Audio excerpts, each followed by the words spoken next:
Welcome back, everybody, to the 2218 Attitude for Gratitude podcast. Hope you all had a great week. And the Alano Society of Minneapolis vision statement goes as such: to be the premier Alano clubhouse serving the greater Twin Cities that offers support and strength to those who suffer from addiction and their families. What you'll see tonight on the thread on our live stream will be a link for 2218. Follow that link if you're able to donate. Club could use some help down here. We're having a big cleanup coming up on the 30th. Come on down, volunteer some time, be part of the club. This club is monumental in recovery in all aspects. This club just celebrated their 80th birthday. This club is what is letting us do a podcast. The club is great. I love it. You should come check it out if you've never been here. 2218 First Avenue South. And now we're going to let Elena tell you about an event coming up, the Super Bowl of Recovery. The Super Bowl of Recovery, absolutely. So on Memorial Day weekend, which is going to be the 27th, 28th, and 29th, we are having Gopher State down at what is the hotel? I always forget the name of it. Come on, the Trouble Tree? The Doubletree in Bloomington. I got it. Right off Highway 100. It's right off of Highway 100. And 494, just a little north of 494 on Highway 100. South of 494. No. So we are having Gopher State Roundup, which is a huge roundup where you are going to meet thousands and thousands of people that are in recovery, either AA, NA, whichever recovery you are in. That is what you're going to find there. There are speakers. There are, throughout the day, there's late night speakers. There's late night meetings that you can go to. There's going to be hospitality suites of every Alano or meeting groups. Some groups just get rooms too, to where you can meet all of these people, get meeting lists if you're not sure where you want to go to meetings. If you don't have a sponsor, you could probably find a sponsor. They still have rooms available. It does cost money to get in. You can go to the website for Gopher State, and they have a early sign-up sheet. Otherwise, you can do it while you're there. If you can't pay to go to Gopher State, there is still a way for you to go there. They do not turn people away. There's a table that you can go to there that they can help you do a little bit of service to earn your ticket for Gopher State, which is for the entire weekend. It's not just for one day. So if anybody has any questions about that, you can go to gopherstate.com. I put the link on there. The one I put on is gopherstateroundup.org. Yeah. But as Elena was saying, it's .org. $30 for the weekend. I already got my tickets online. You can pay at the door, but they do have service commitments for like an hour or 2 hours, early and discreet. If you want, no one's turned away. Just show up. If you want to check it out, just show up and let them know, hey, I want to check it out. I just don't have the funds. Yes. Indiscreetly, they'll put you to work for an hour or two. You can help guide people to the next meeting or do some cleanup or security. They don't turn people away. It's about recovery. And if $30 is all you have, then don't worry about it, because there's every room has food, drinks, everything, so you are set for the entire weekend. Yeah. And don't fill up at the first room you go to, because then you're going to miss the ice cream place down the hallway. Or the gourmet coffee. Yes, there's so many things that you're going to say, oh my God, where do I go next? And they also, Saturday morning, they have motorcycle ride. It is a ride for recovery, and the kickstands, I believe, are up at 9 or 9:15. But have you heard something about the ride? I haven't seen anything about it. Of bikes that go on this, and it is so much fun. And they stop places throughout the ride, including an ice cream shop. Have you seen something official about the ride? No, but it happens every single year. So even if there isn't something official, you're going to see a whole bunch of bikes parked over by the Applebee's ready to go. So this is the Gopher State Roundup XLVII. That number. What XLVII? Something 7. Yeah, it's that one. I don't know, 30, 40. It's huge. Just don't miss out. It's huge. 47, yes. I will try to get a hyperlink on that on our webpage or on the live comments. Speaking about the live comments, be part of this show. A couple things I want to say about that is anyone you know who could benefit from a little recovery talk, like the message I send out to our guests, just someone that you think could hear about a different way of living, a way of happiness, this freedom, this joyous happiness and freedom. It's not crap. It's what we talk about. That's going on our 70th show here, and that's all we've done. Every week we have our guests come on and we talk about this way of living, this new way of living that's not the way it was. We all understand that there's different routes you can take. We're not here advertising one way or the other. We're just talking about our own experiences, which we strongly suggest you have an experience. So make this show your show. Give us suggestions. If you want something asked out of one of our guests, or if you think there's something we may have missed with them, put it on the message board or message me directly. I put my number on here. Elena puts her number on here every week.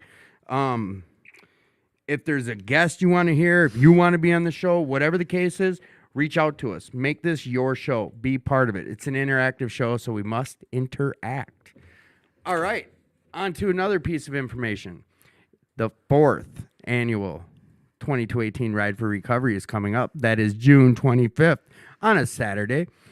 Excuse me. The day starts off at about 8 a.m. and it ends at about 9 p.m. There's music, there's raffles, there's auctions.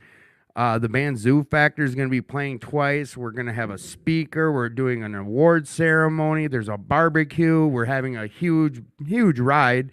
So we'll talk more about it as the day gets closer. But it starts at the St. Paul Harley, and we end up at the club here. Kind of like the Gopher State Roundup ride. We have road guards. It's official. Dan J was heading off a lot of the guarding on that. He's talked about it on the show. But if you want to be part of that ride or part of, helping organize it or, being one of the guards or what have you, just reach out to myself or Elena and we'll get you lined up for that. But it's definitely a huge, huge, it's a huge event here at the club. And speaking of that, I brought it up earlier, but yes, the 30th, we're having the big cleanup here at the club. A lot of the Alano clubs around the metro are doing their cleanups next month. So get to your local Alano club and go donate some time, get some cleanup going. I can speak personally for 2218 is if you've got something like community service hours, if you need some stuff signed off, this place will sign off your hours. So come on down and help clean up the place and be part of it. Make it part of your recovery. Is there anything else we need to advertise? Oh, there's this awesome podcast every Friday night at 9 p.m. till 11. No, that'd be us. So tonight we got a couple guys on the show. They're got some good recovery between the two of them. We're going to be talking about some good news that's happening in their lives. We got some movers and some shakers on the show tonight. I think Elena's going to talk a little bit about some self-care. Yeah, movers and shakers. It's an old school term. Elena, I know you tasked our audience with something to do about some self-help or some wellness a couple weeks back. You challenged them to do something for themselves. Yeah. How about you tell us what you did for yourself and give us a little bit of a segment? I'm always doing something for myself. I think self-care is a big, huge part of recovery. So I read this book, and I'm gonna this reflection book every day, and I'm just gonna tell everybody what it is. Is it Daily Reflections? No, it's still a Hazelton book. So it's The Language of Letting Go, and I'm gonna just tell a quick story here. So I have a sponsee recently that her house burnt down, and they're all in a tough spot. And she reached out to me today because she said that she is not taking care of herself, and she feels that life is completely stressing her out because of everything that is going on. And the reading today, not even kidding you how higher powers work, the reading today that I read was coping with stress. And I sent it to her because one of the things that we do when we're stressed is we don't reach out to people, we don't take care of ourselves, we don't do the things that we need to do. So I wanted to remind everybody that we have to continue to take care of ourselves. The more we stress about something and the more we don't do something, all that's going to do is keep creating a bigger problem. So if you're stressed out and you're not taking care of yourself, like I tell women all the time, go wash your hair. It makes you feel better to just wash your hair. If you don't have hair, I'm sorry, but it just makes you feel better. So at the end of this reading, I'm just going to read here what it says. It says, self-care may not come easily during times of stress, but self-neglect may feel more comfortable, but taking care of yourself always works. It always works. Doing something small for yourself, no matter what it is. So I told her, I said, just go for a walk. Do little tiny things. There's nothing that's going to make anything better by just sitting in that stress. It's kind of like when we just sat in our addiction and we did nothing. Once we started working these steps, things started getting better for us. So I'm just going to remind everybody that you need to take care of yourself. The number one thing you have to do in recovery is to take care of yourself. And we do that by working the steps, working our program, not drinking, not using, not gambling, whatever you're here for, whatever you're in recovery for, whether it be, and this book is a codependency book. So if it's codependency, no matter what it is, you have to take care of yourself because otherwise it's not going to be very beneficial for you. So that's all I got this week. Hell of a segment. Nice. We will get some music for your next segment. I'm sorry. So tonight, last thing you need to know before the show starts. You're not alone. Elena just shared about her friend, and she shared about when we're struggling, how it's easier to sometimes just shut down. It's on you to reach out, but you don't have to be alone. You're not alone. You are worthy. You're worth it. Stick around a while. Reach out if you're struggling. You've got people that listen to this show. Use us. Use us as a network. You're loved. You're worthy. You're worth it. So keep that in mind. If you have questions for our guests, please post them. And again, share this with someone. And now it's time to Chop it up. chop it up. Let's chop it up. Well, boys, who do we got sitting with us We're today? chopping it. Jeff. Hey, Jeff. Hi, Jeff. and- I'm Mike J. I'm alcoholic. Hey, Mike Mike. J. Welcome, boys. Welcome. So, what are you guys going to talk about? No, I'm joking. I have Just say recovery. recovery. Recovery. I've got a few My things. 401 if you want Your to. 401. It sucks right now. Little background. Jeff has been on the show once before. He's got a little bit of time under his belt, and I'm going to let him tell you guys about himself. And Mike is someone from my men's meeting that is who I call a predecessor. You are what chapter, or you know what? I'll let you tell us who you are and what you are. Okay. But I think these two have some real strong recovery, and that's why they're on the show, and they're going to share about themselves tonight. So, first question I want to ask both of you: what's been the biggest hurdle in your recovery? It's a very vague question, but it's limitless. So, Jeff, the ceiling's not going to give you the answer. What has been one of the biggest hurdles for you to overcome in recovery? The biggest hurdle for me to overcome has been reaching out to other people, not withdrawing into myself, getting out of my comfort zone, doing shit like this, doing speaker meetings that I can't stand, speaking in front of people. I get nervous, I start sweating and stuttering. You shared about that on the show last time. Yeah, How's that been going? speaking about it has taken away some of the power that it had over me, but I still get nervous, I still sweat. My hands are sweating right now. And then you turned around and did SNL Yeah. right after that show. Whoa, Right. that's a big. Yeah. I roped him on into that. I said, it's just a couple guys. It's a couple people at a meeting. But yeah, so tell us about, like, you shared about it before, but I know you're just about to, but I want you to kind of highlight what that process has been for you. You're talking about the sweating, like the nerves. Tell us about that and how have you been overcoming it? Just trying to work through it, really. The Lord's put it on my heart that I got a message to share and people to help. I spent too many years in addiction, silent and alone, and now that I've made it to the other side and I've accomplished some success, I want to share it with other people. I want to teach them how to do it, but I got to get out of my own way. And when I try and talk, I found myself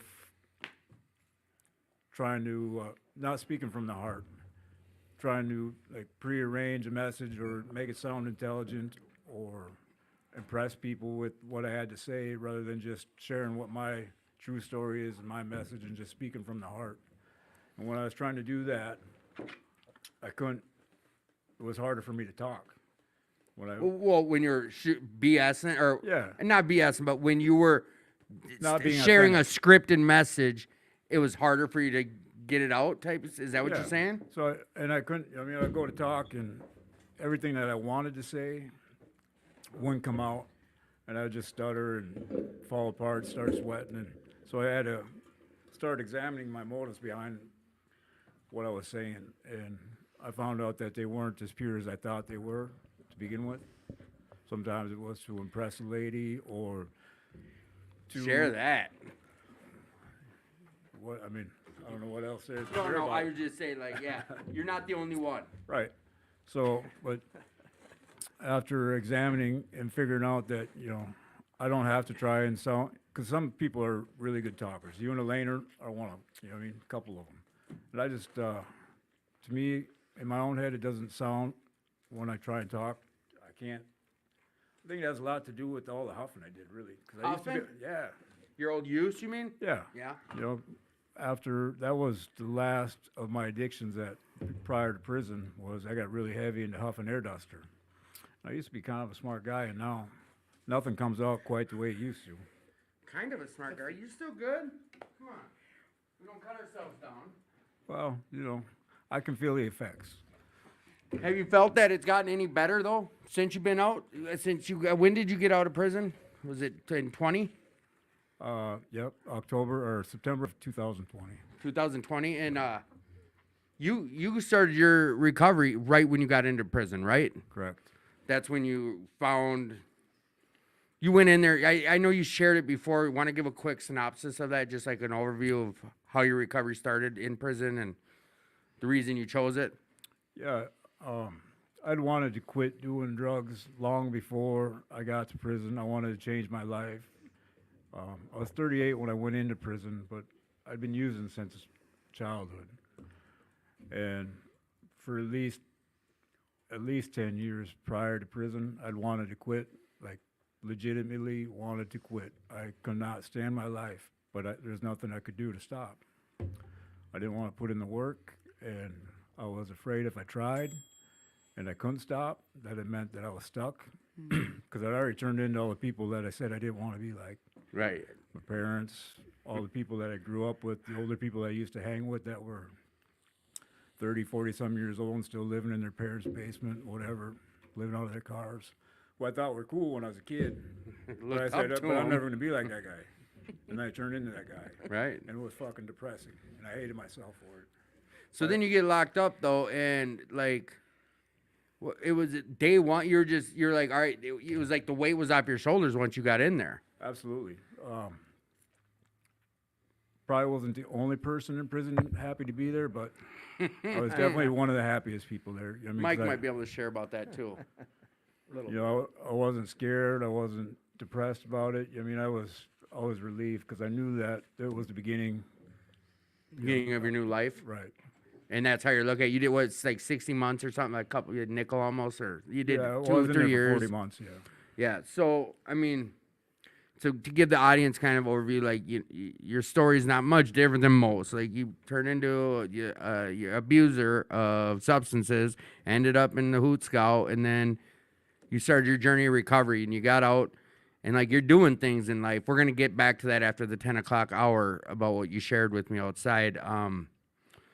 But where you're at now, talking about sharing like from the heart. I know I jumped way back, and now I'm back to where you started. I've known that too. You shared that with me the day you made that choice. It was like, Tim, I'm gonna share, make it a point to share, and I don't care what it is, but it's gonna be from the heart.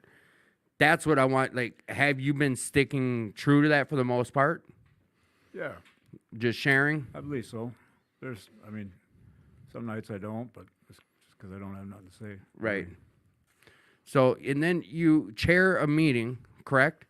Treasure. You're treasurer for a meeting, which is a person who handles the finances of an entire meeting and makes sure the money counts right, it gets deposited, holds themselves accountable for it.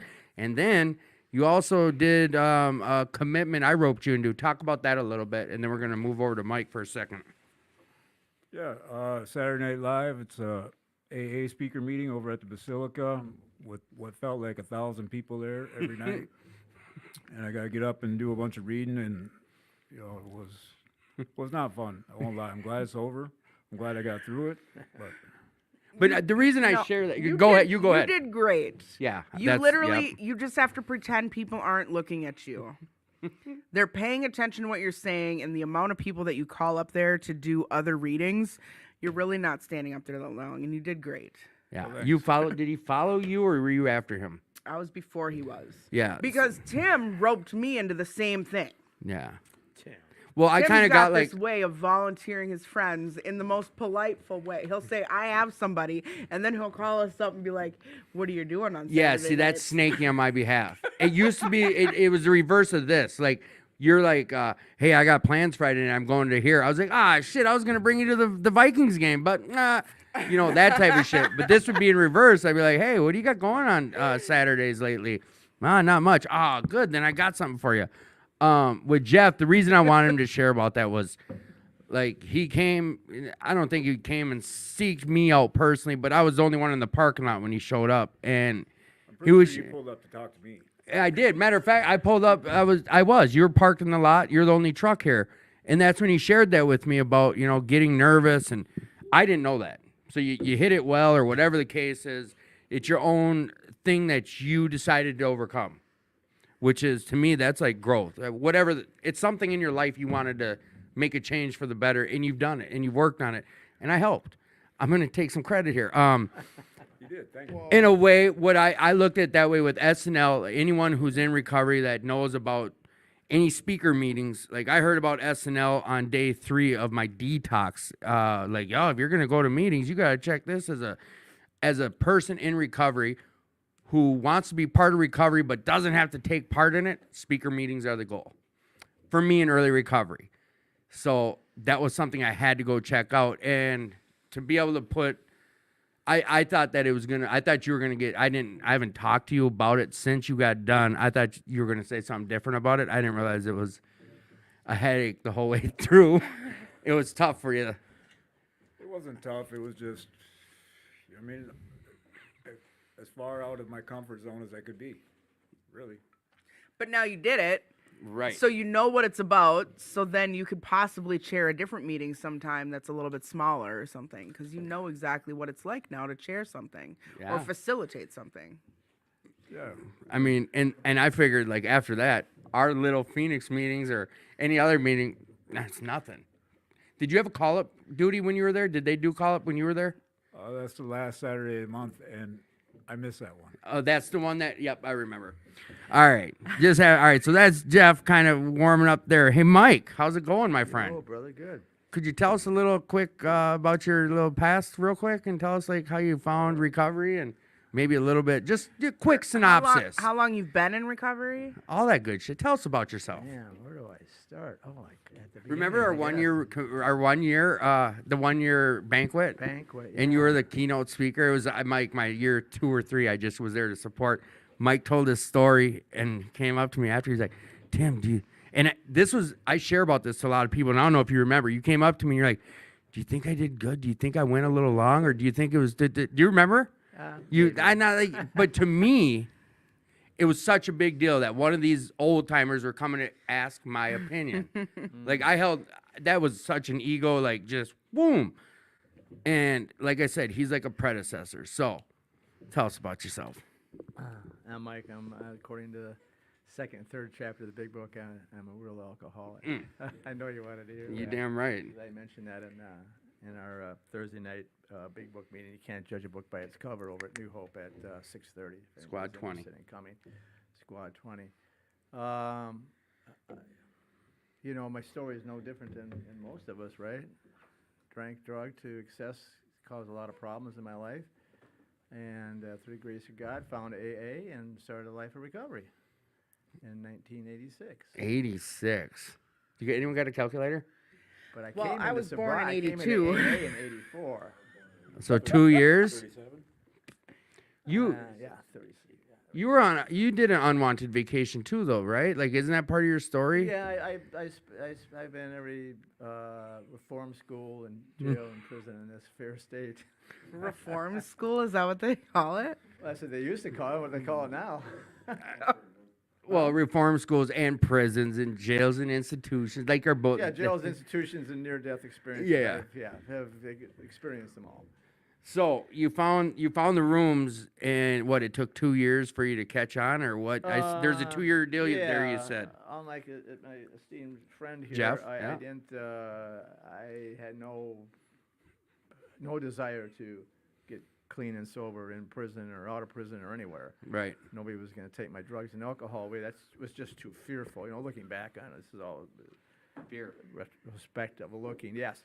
That what would my life be without that? So, yeah. Not so to age you, but you were young. You were a younger guy when you went to prison, right? Like, you were in your early 20s. Well, I went to prison when I was 18, then I went again when I was 28. Okay. Yeah. So that's the life you knew. Yeah, and then then regular jails and yeah. So it was the same. Whenever I went back, it was the same people. They were just a little older. Right. It was like, oh, dude. But, like, that's the fear, like, when you're just saying about that's all you knew was the life of drugs, the abuse and the use. So, like, when you went to prison, that wasn't on your mind. Like, all right, now I get to quit. You were No, it was how are you going to score? Get in with the dudes that can cop. Yeah. Right. Your story's not just alcohol either, correct? No, yeah, I've shot every dope there is. Yeah. But just that generation. I grew up in I was in my 20s in the 70s, so. I wasn't gonna age it, man. Oh well, I think it's okay. Retirement in a few. I had 36 years of recovery. I didn't get There it is. sober. 20s and the 70s, so you were alive back when, like, Woodstock and stuff. No, when they came out with color TVs. What was a lie? You were able to go to that stuff. Yeah, I was 15 during Woodstock. Oh my god. But, like, a lot of the stuff, like, I've shared about Squad 20 a lot on this podcast, because Yeah. when I found this stag meeting, it was the first one I'd ever been to. It's the first men's meeting I experienced, and I've gone back ever since. But these guys, you're part of starting that meeting, correct? It was 3 of us, yeah. And that was how long? 7, 8 years ago, maybe. Oh, that was it? I thought, what was it? I thought there was that's it. something before there. No, we were a group at another AA club, another Al-Anon, and everybody left, so to speak. It was just 3 of us left, Jerry B. and Charlie M. And we just decided we needed to do a new group, and Jerry suggested to go over to the New Hope Club. I suggested a big book meeting, and we all decided on a men's meeting, so that's how it started. So for 36 years, you haven't been in and out of recovery. No. Most of my recovery was out on the East Coast, out in the Washington D.C. area. I did everything here, and I got sober here. Went to school here, and then my first job after schooling, Control Data, computer company, sent me out to work in the Washington area, D.C. area. When I say in and out, like, Confusing. yeah, but you've stayed in the room. I mean, has recovery been, like, in the front seat Oh, of my whole life. Yeah, did my whole life. that's recovery first. right? If it doesn't come first, Yeah, and then everything is second. Well, but I don't say. yeah, this. yeah. Paul's good, famous saying.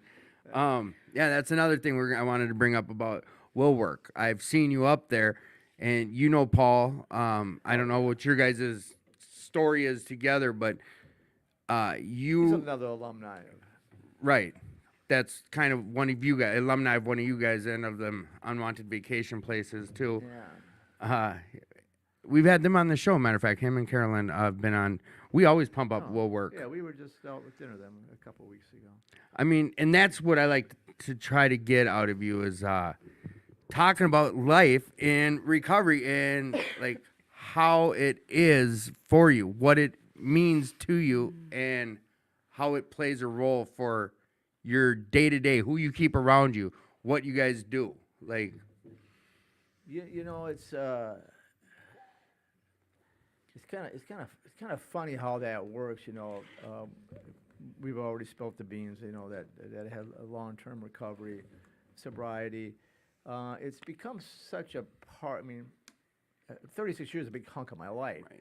So it becomes such a part of my life that it's just, it's The not norm? a day-to-day thought. I mean, I still get on my knees in the morning and pray, hey, don't let me drink and drug today. Keep that desire, keep that obsession, compulsion from me. I still, last thing at night is, hey, thanks for another day of sobriety. That's been going on for 36 years. So I still do everything. It's just not always in the forefront of my mind. I mean, the steps are, usually in the forefront of my mind. It's like we were talking about. I talked about Charlie earlier. He says it a lot. But a lot of people do. It says, if somebody, I might be the only example of a big book that somebody sees. Right. And so I try to live this program. It's pretty easy to live it 1 hour a week in a meeting. It's all the other hours of the week that am I living this program or practicing these principles in all my affairs. All. It's difficult to do that. I mean, I still deal with that self-centeredness and ego.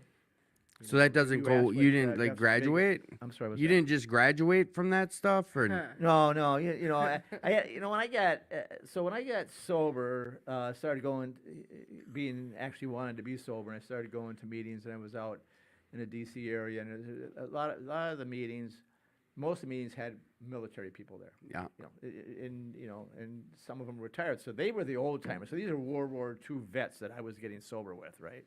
They were the old timers. They were the ones that No, that old fucker, pat but your butt, Yeah, like, they were the P-51 fighter pilots during the war and stormed the beaches of Normandy. And these were the old timers that were in my meetings.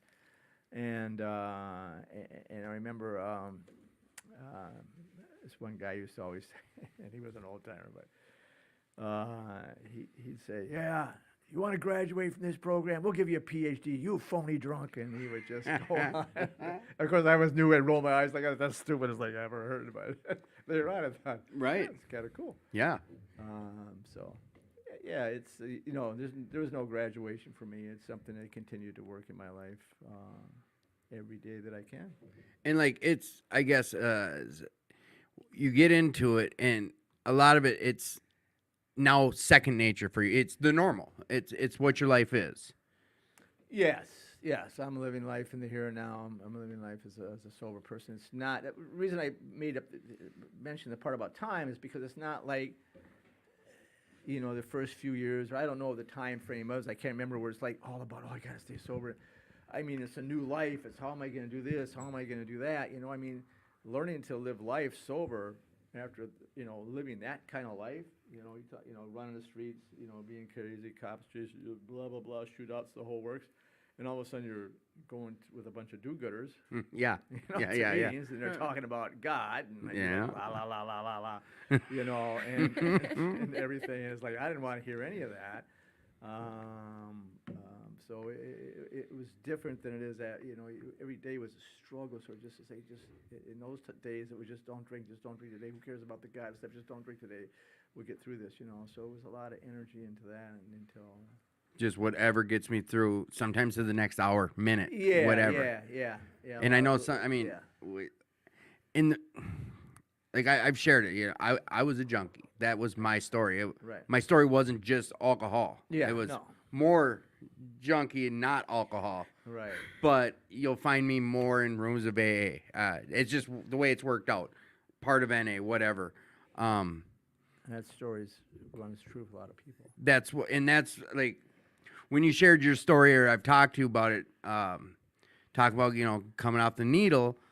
Back in those days, I mean, I don't know if there was medical help for that even back then. I don't know how it was 30 plus years ago for that. Like, I know they talked about, we were just reading the part in the big book of, sometimes sponsors would have a little flask for some of these guys to get through the next morning or something, Yeah. however whatever it could take to get them to stick and stay type of a situation. But from then to now, like, you've stuck in AA for the most part, correct? Or Yes. No. Yeah, so it was, if I'm 67, so it was over 50 years ago I shot my first, Yeah. shot of heroin. I was like 15 or 16. Fuck. And it was just the 70s. That was just normal. You know, dope was everywhere, drugs was everywhere. It was just fucking everywhere. I mean, it was just everywhere. God, why do we have to raise in the 80s and 90s? No, I'm kidding. No, you know what I say? I'm jealous. I go, God, they got all that good heroin. It's like 80%. We had fucking 10% heroin back Yeah, then. well, now it's a So damn you fentanyl still crap. get those crazy Yeah. thoughts. Right. Yeah, and that's the thing. Your brain still takes you to places like that, right? Yeah, yes. In a Not a crazy way, but fantasizing way. It's still there. I mean, it's like, yeah. I mean, there's, there's not. And normal people don't dream about shooting dope and drinking. Yeah. If I ask my niece, I go, "You ever dream about shooting narcotics?" Well, we don't. But I still do after not even using it for 3 decades and more. So yeah. Well, and you're newly married, correct? I am. I For the got most married part. about a year and a half, 2 years ago. A Yeah. lovely lady. I've met her. She's fucking way out of your league, but she's great. She comes to events and like she's what you can't see the quotes, but a normie, correct? Yes. I mean, she's a normie. She's a regular person. She doesn't drink just 'cause Yeah. she doesn't like drinking that much. She doesn't do anything for her. Or she's it's just not a big deal. So she's not a drinker, not drinker because she met me and I don't drink, which is good, you know. Right. Then you're like wondering if that person really wants a glass of wine when you're out for dinner or something like that. But it's not her cup of tea. I mean, and there's no secrets. Everything's in the open, right? I mean, she knows all about your recovery. Oh yeah, I didn't lead with. I was gonna Joe say- Wilson, I didn't lead with my chin on that. Some of your She didn't know my real age or any of that when we met. some of your older friends from, let's say, Squad 20 were saying about the Mike before Beth and the Mike after, like telling his story at the 1 year or something. It was, I don't know, it was just kind of comical. But so I want I left a few things out. something like that. Well, like I you said, did very didn't lead well with your before, no. chin. You didn't lead with your chin Yeah, on some of those when exactly, she was yes, there. yeah. But there's no secrets. It's the life you live. It's Yeah. the things you do to your day-to-days. I wanted to bring up real quick about, and this isn't breaking anonymity because it's coming from you. Like, let's say you and the wife want to go out and have a dinner or whatever, and there's a dessert that comes around. Like, you know, I want you to regurgitate that same story. And, like, because there's young people that listen to this, and, like, you know, John was bringing up, like, oh, yeah, I'm allergic, and a breakout, and da-da-da.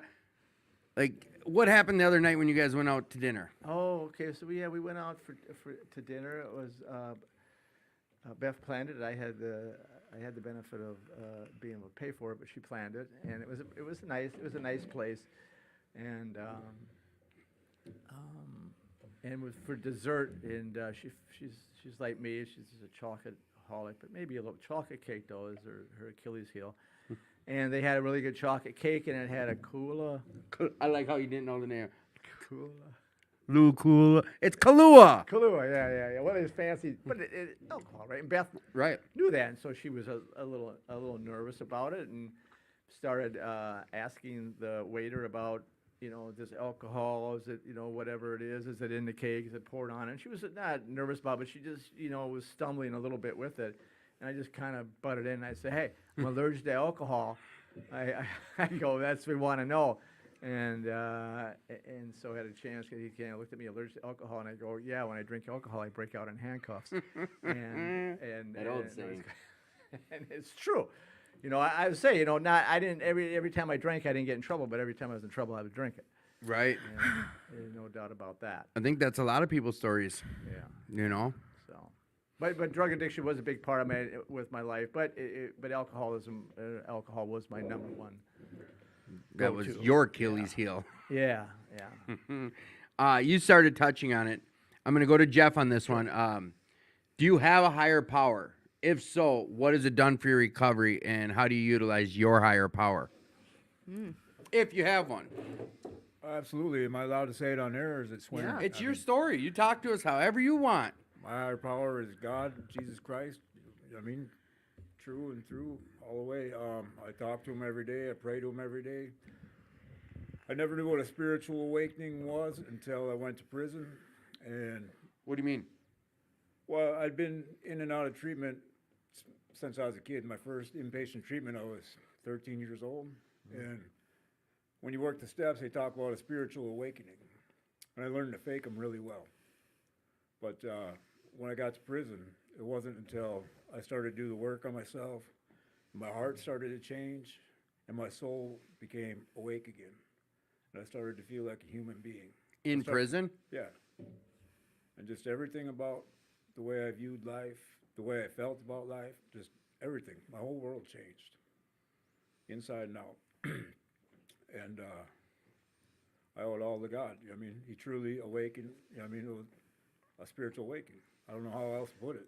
Was there Bible in? I mean, was in prison? Just you sat in your cell by yourself, or did you have a cellie? I mean, was it? How did it come about? Was there church on Sunday in prison, or? Yeah, of course. You know what I mean? But I've always believed in God. I've always felt his presence in my life, but I've always turned my back on him. I was mad at him, but that was part of what fueled my addiction as well, because I knew I was living a life counter to the one he wanted me to be living, and it produced this tremendous amount of guilt. And everything that I started to get into was the opposite of the life he wanted me to be living. But I started to really enjoy the things that I was doing, and that fueled that guilt even more. And as the years went by, the me that was inside me started to die. What do you mean? Like all the morals, values, everything that I had inside me that made me what I thought was a good person died. I started to become cold, callous, doing shit that I didn't want to be doing, but then it got to the point where it became shit that I wanted to do. I didn't care about you. I didn't care about the general public. As long as my needs were met, as long as I was getting done what I needed to do, it was fuck everybody else. Right. So then, prison. Where in prison? I know I'm trying to dissect it, but where in prison? When in prison did this metamorphosis happen, or did the spiritual awakening, like on day one, or throughout the first few months, or how?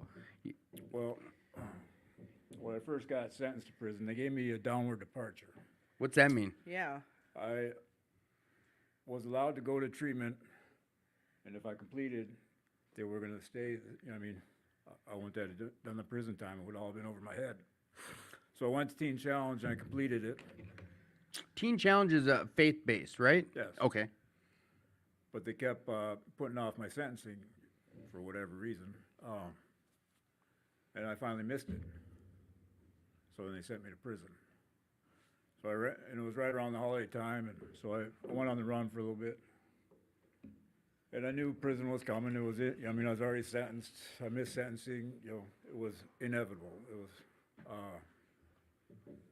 So I was pretty miserable. But when I got arrested, it was, I had this overwhelming feeling of peace and serenity, and to the point where I felt like I wanted to cry, but I don't even remember the last time I actually cried, but it was a time that I felt like I wanted to. Right. I had the lump in my throat, but it wasn't tears. Real emotions. Yeah. But it wasn't, because I was sad or scared or what. I was happy. It was relief. It was joy. And it was, I don't know how else to describe it, but that's when it began. Yeah. Is that what you're asking? Yeah, it should. However you want to word it. It's your words to share. So nowadays, I mean, you say you pray, you talk to God every day. How people talk about give it over, like when there's a problem or there's something that's just bigger than you or something Turn you it can't over. turn it over. How does that work in your life today? Well, it simplify. How do you say that word? Simplifies. Thanks. Everything for me, because I don't have to try and control every outcome of everything. I just keep getting up, going to work, and doing everything the best that I can. I try to be a good person. I know things are going to come up and things are going to happen. Right. But I don't stress out. I don't try and control everything. I don't try and control the people around me, the outcomes of everything. And everything just, I mean, since I got out of prison, the doors that have opened, I mean, life is ridiculously easy now. I was not very good at adulting prior to prison. And it completely baffled me on how people could be successful, hold a job, have kids, families, houses, all this stuff. I mean, and now it baffles me on why it took so long for Right. me to figure it out. I do all of that, and I'm still not good at adulting. Oh, you I got will two totally good. admit Hey, it. stop it. We don't let ourselves cut ourselves down. I'm not cutting myself down. I'm saying I still have moments where I'm not good at adulting. Because I'll want to go do something stupid like, oh, well, my friends are going to the casino. I could go to the casino and not pay my bill this week. Like, I have to sit and remember what I need to do. And now that my kids are older and I'm not always supporting them 100%, it's like, oh, I could go do this now. That whole No. what's that responsibility? Is that Yeah, the the word? responsibility is down a little bit. Because they can make their own meals and do their own things because they're adults. So, like, I'm going to go back to what you ended with. I'm going to come back to after the 10 o'clock on you can't believe how life is nowadays. Mike. What is adulting?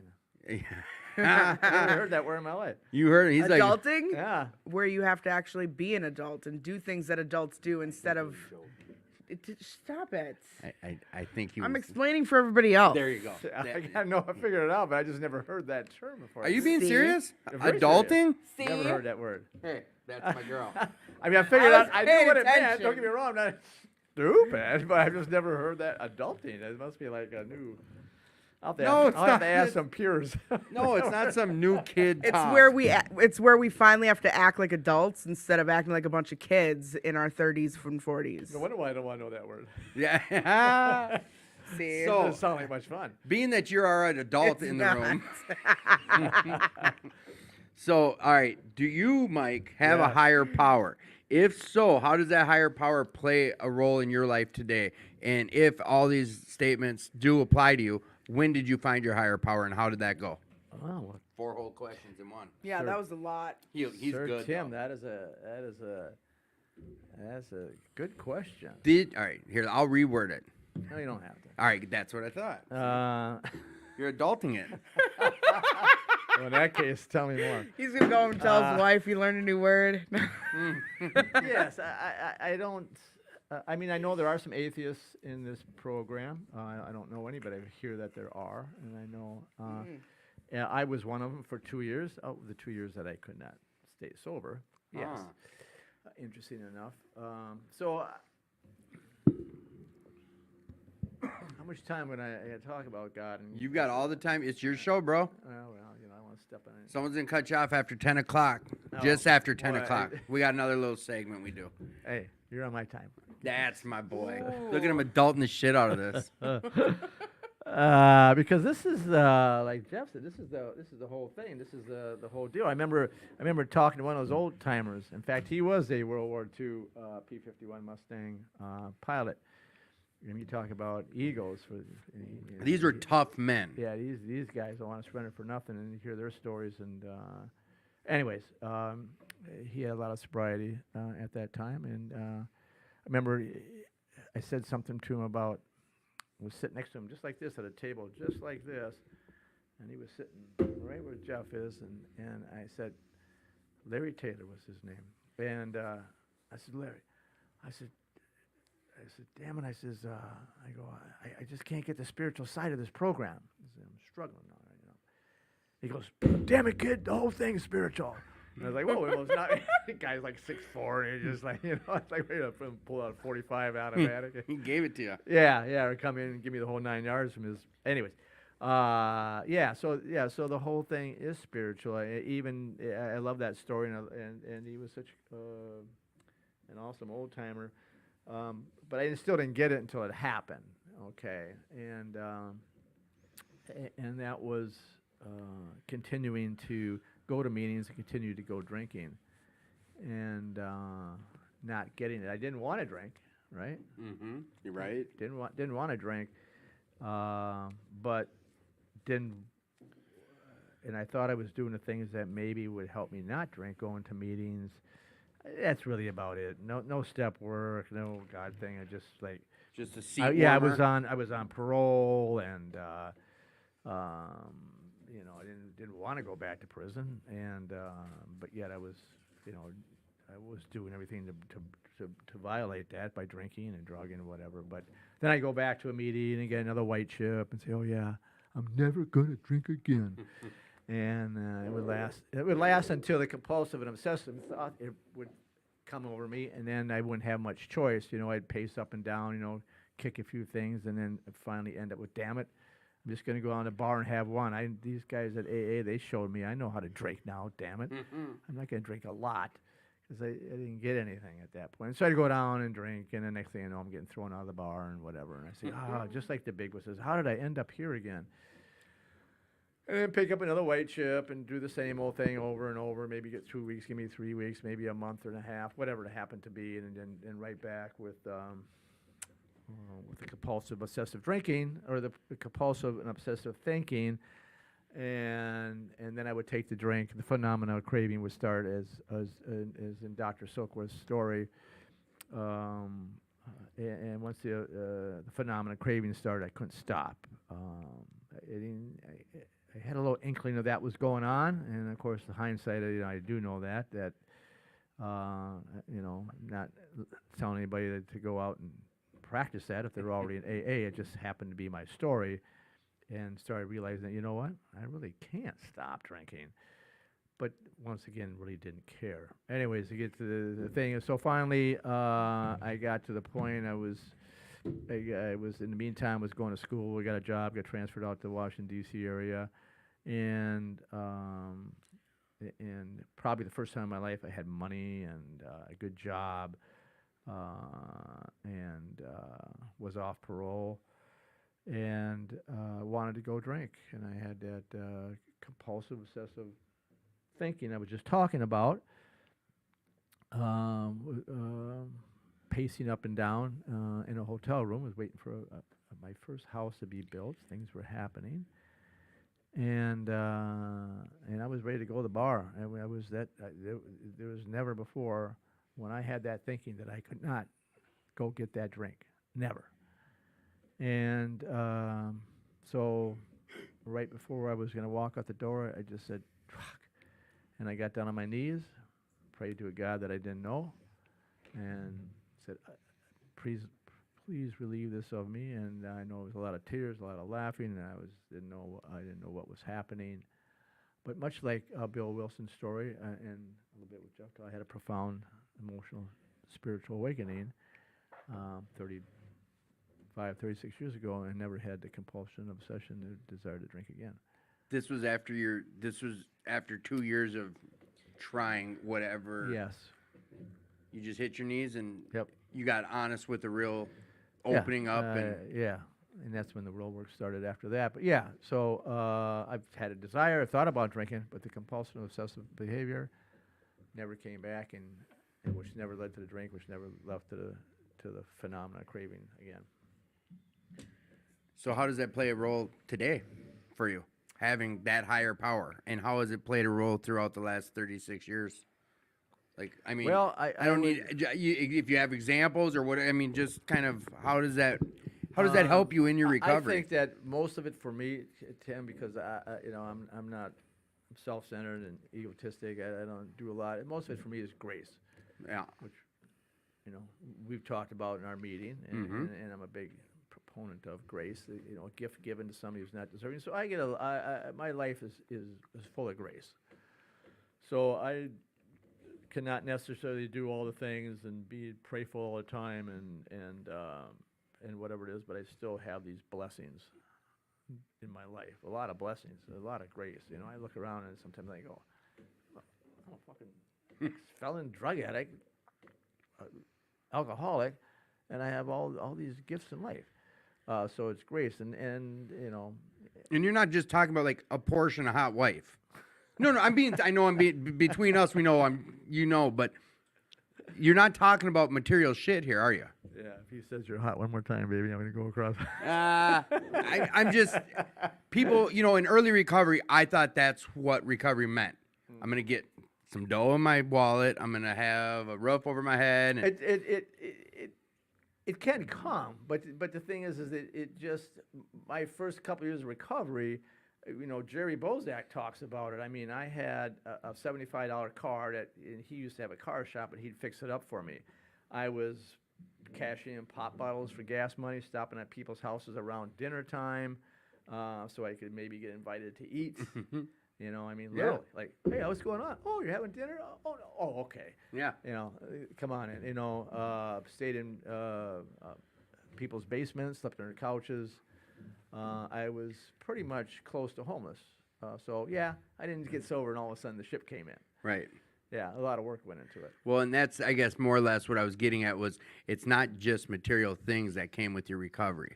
And when you talk about grace, it has really nothing to do with material stuff. No, the grace was opening my heart Yeah. to a spirit, to somebody, a higher power besides me.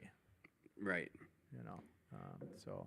So, like today, for example, these thoughts come. I mean, I know what Dave was just saying is like, I am, with all this time I've got, I'm 36 years away from my last drink, but it's just that much closer I am to my next drink. Yeah, David mentioned that at a meeting Yeah. the other day. Yeah, so that's an old saying, and that's true. If I don't work the principles of this program, I am, I'm either working towards recovery, I'm working towards a relapse. It's never stagnant, it's never static. I'm either doing something today to lead to my next drink, or I'm doing something today to lead to another day of sobriety. Right. And sometimes I'm doing things that would look like, I'm being irritable, restless, irritable, and discontent. I'm being egotist. I'm being a dick. Well, that's kind of like leading to a drink. Well, that's where all those meetings come. I mean, when I first came around, they talked, you got to bank some meetings. You got to bank some meetings. Yeah. So I can lean on that. So it's not like, I'm really pissed off today and I'm angry about this. And geez, I went to a meeting 3 months ago. I should feel great. No, but it's that consistent. Left to my own devices, I'll just be in prison drinking poison hooch again, like Right. I almost died on. So that's what I get when I try it myself. Old White Lightning Mike. Yeah. I don't know. Isn't that hooch in prison? No, hey, if you learn how to make alcohol, it's very easy. Any kind of tomato juice, orange juice, anything. Put a little yeast in there and some sugar, and 2 days later, you got a pot of brew. Pot of brew. We're going to pretend we didn't say that on the air. Yeah. Kids, don't try this at home. No. So now. So now, let's jump into a segment really quick here. Let's have some tidbits with Timmy. Tidbits with Timmy Ooh, well. at the 10 o'clock hour. Say that 3 times. I asked a group of people what LGBTQ stood for. Couldn't get a straight answer. Seriously? Yeah. I did. I told my girl that she needed to start embracing her mistakes. So she hugged me. That is the best one you've ever said. Why are bakers so rich? Because dough, they make so baby. much dough. All right. Oh my gosh. All right. Because they're rolling in the dough. Whatever. Hey, it's a 10 o'clock hour. What do you expect? Yeah, it's past our bedtime. Be quiet. Envy. We're going to talk about envy tonight a little bit for a minute or two. Okay. Envy. Longing for someone else's possessions, qualities, or favor. I'm going to talk about just quickly. We don't, these tidbit things, less than 5 minutes usually, but it's something that for some reason doesn't matter how many days I keep coming back. Like Mike was just sharing, like, I can't stop my head from thinking. I can't stop my head from thoughts popping in there. I have control over the actions I put into those thoughts, but I brought this up a while back, like 3 months ago, comparing. I think comparing myself to something else goes hand in hand with envy. If I catch myself seeing what someone else is doing in life, or material-wise, or I see something they have, and I start feeling some way that I should be there, or I use social media as an example. Is when we're watching social media, you're watching the highlight of someone's life. You're watching a 15-second clip of their whole 24 hours. I cannot compare myself to that. I can't use that as any type of stepping stone on where I want to be in life. And this is just for me. It's not healthy for me. It somehow, way, shape, form, or another, it'll create some fears and some resentments for me. And that envy comes into play. Longing for someone else's possessions or qualities. I want to stay further away from those thoughts as much as possible, so I have to work on it. And what I do for that is I bring it up in meetings. I bring it up to these old timers. I have a sponsor. I share with him about it. I go out to breakfast maybe once or twice a week with a group of guys from recovery. I'm part of a goals group. What I'm saying is I've taken out a lot of stock in my insurance for recovery. I've done a lot of things that I've heard my predecessors talk about. We go do this fellowship every Thursday night. I advertise it in front of 50 men every Thursday, so I'll advertise it in the show. Every Thursday night at about 5 o'clock, we go to Papa's Cafe, and everyone's welcome to come. 5 o'clock, we go there. Sure, we get some food, but we sit there and bullshit. We sit there and it's that meeting before the meeting. It's sometimes it's talking about recovery, sometimes it's talking about life, it's talking about out fishing, whatever the case is.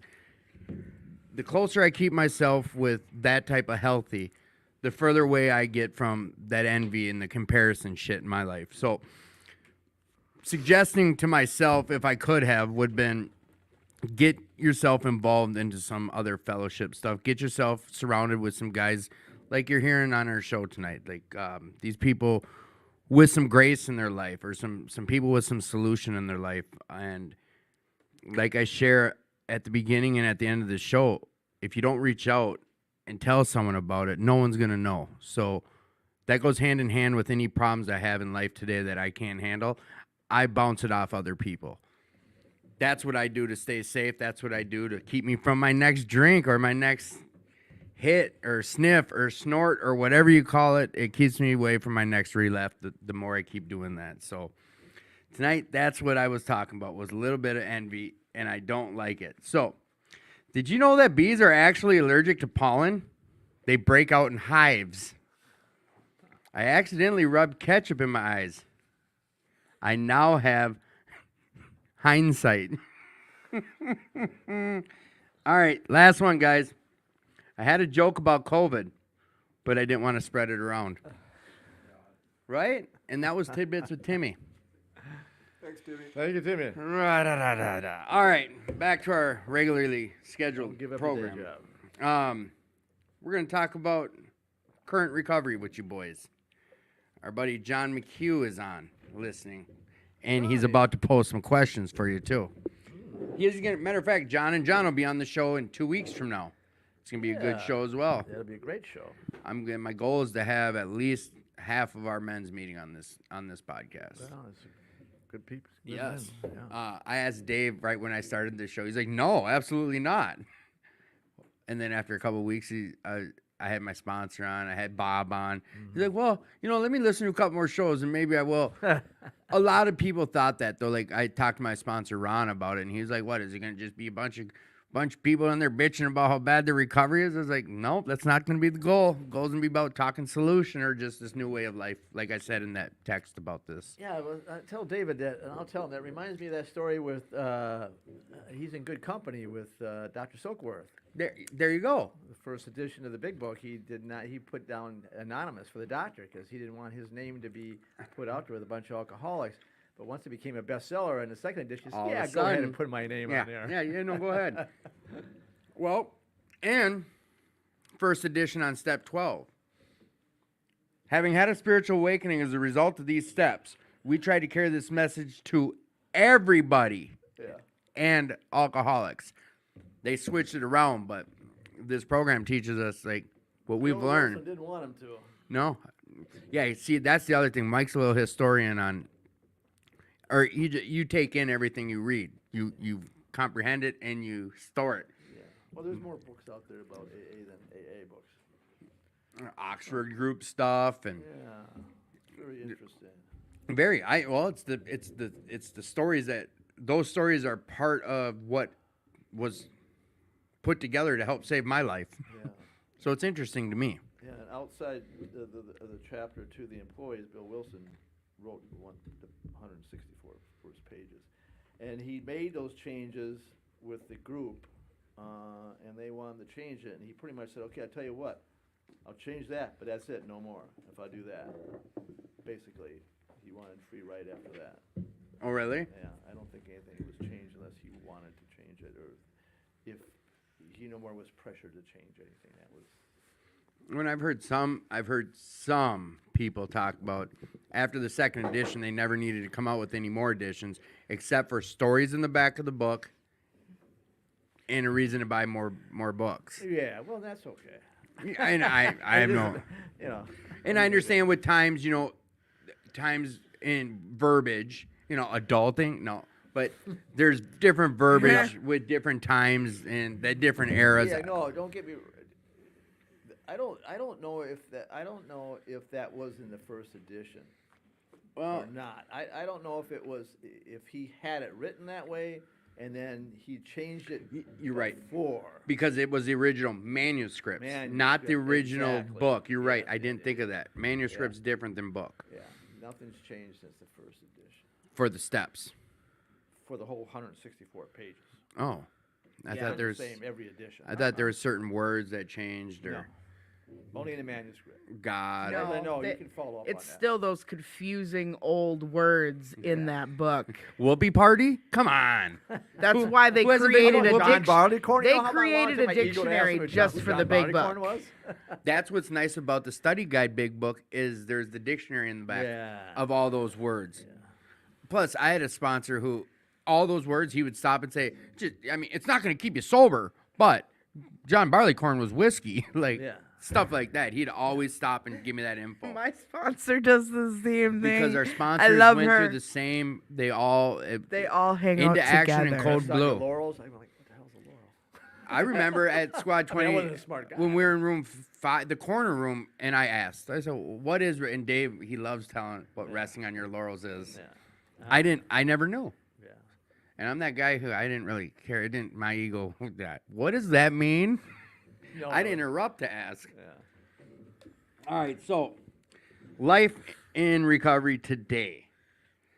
Jeff, you were sharing about not what we shared about outside, but you were saying like before recovery, you're looking at adults, you're looking at people living life successfully, and now that you're in recovery, you're wondering why it took so long.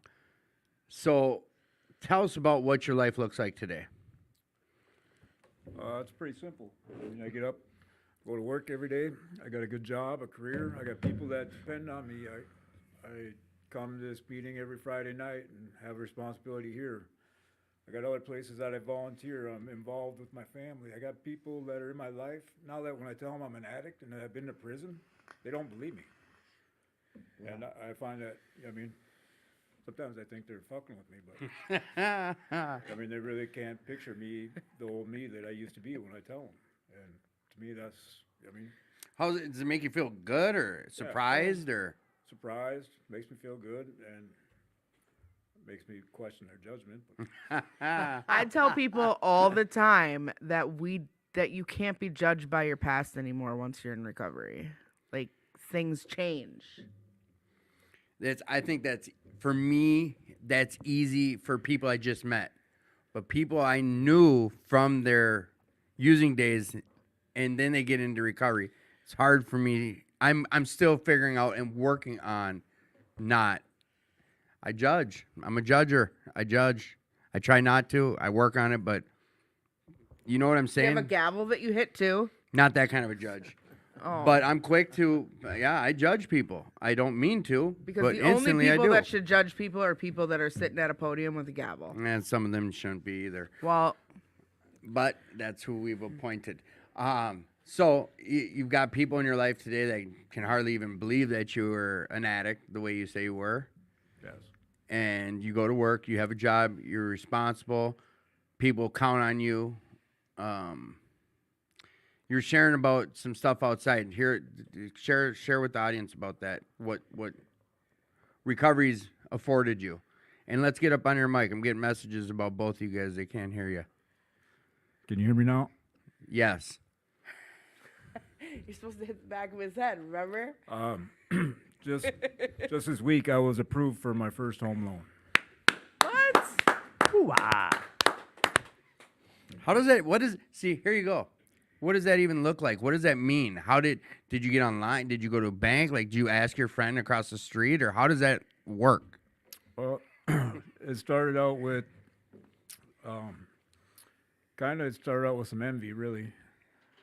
I got a good running truck, runs great. It's not the newest and it's not the prettiest, but it's a great truck. But I started to get bored and complacent, and I still have the tendency to try and fill holes in my life with material objects. So I started to look around at getting a new truck, and the price just kept going up and up and up. And next thing I know, I'm about to sign for a $40,000 truck. I'm like, what the fuck? What am I doing? I mean, I got a truck that makes me money every day. Why do I want to pay for one?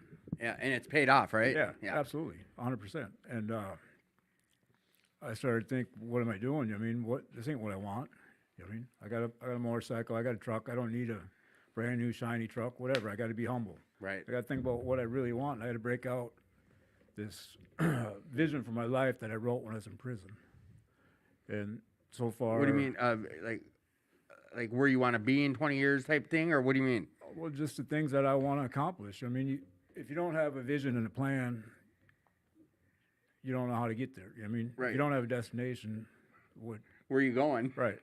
Yeah. So I had to write something out, and I had to be specific. And so far, since I've been out of prison, everything that is on there has come true, and I've accomplished, other than having a home and a wife. And so that's was what was next on the list, was to purchase a home. And I just started to look online at some of the different home buying programs, and I called the bank, talked to them, gave them all the required information and documents, whatever. And all within a week, you know what I mean, I got approved. I'm going to look at houses tomorrow. Oh, you are? Yeah. Hell yeah. Yeah, you know what I mean? And to think that, you know what I mean, back when I was using, I was homeless more often than not. I always had plenty of places to stay because, you know, you got a bag of dope in your pocket. Everybody's willing to let you Right. stay until Yeah. that bag is gone, and then it's time to go. And I always wanted to have, you know, I mean, even growing up, the environment I grew up in was so toxic and volatile. People are always leaving. It was just chaos. I mean, my whole life I've always wanted a place where I could control, or I mean, that was mine. Nobody could kick me out. Nobody could tell me what to do, take it away from me, whatever. And I've never had that. And now, but I've also never put in the work for it. Yeah. I always had jobs, always got good jobs, well-paying jobs, but I could never keep them because I was an addict. You know what I mean? I was good for 3 months until they started to catch on to the bullshit, and I got to leave early. I can't, you know, I need money, get paid on Friday, and then you borrow money on Monday. You know, like what the fuck do you do with all your money? Well, you see, and I'd have this whole list of stories, bullshit, lies, or whatever, but I was pretty good at that too. What was the question? No, you were telling, no, this started out with a little envy. You started looking at vehicles, boom, before you know it, they got you looking at a truck. You're like, what the hell am I doing? Then it brought you back to like, wait, I had a vision board in prison. I'm going to break that out. You're looking at your vision board, where you want to be, what you want to accomplish, things you want to do. And then you got to the house. And I said, hey, how the hell does that what's that look like? What does it even look like to start getting that? So you just picked the phone up and called the bank, said, hey, I want to get a house. What do I do? Yeah, Like, is that who you ask? yeah. Because like currently now you're in sober living, right? Like Yeah, you're in I'm sober a living. sober apartment, yep.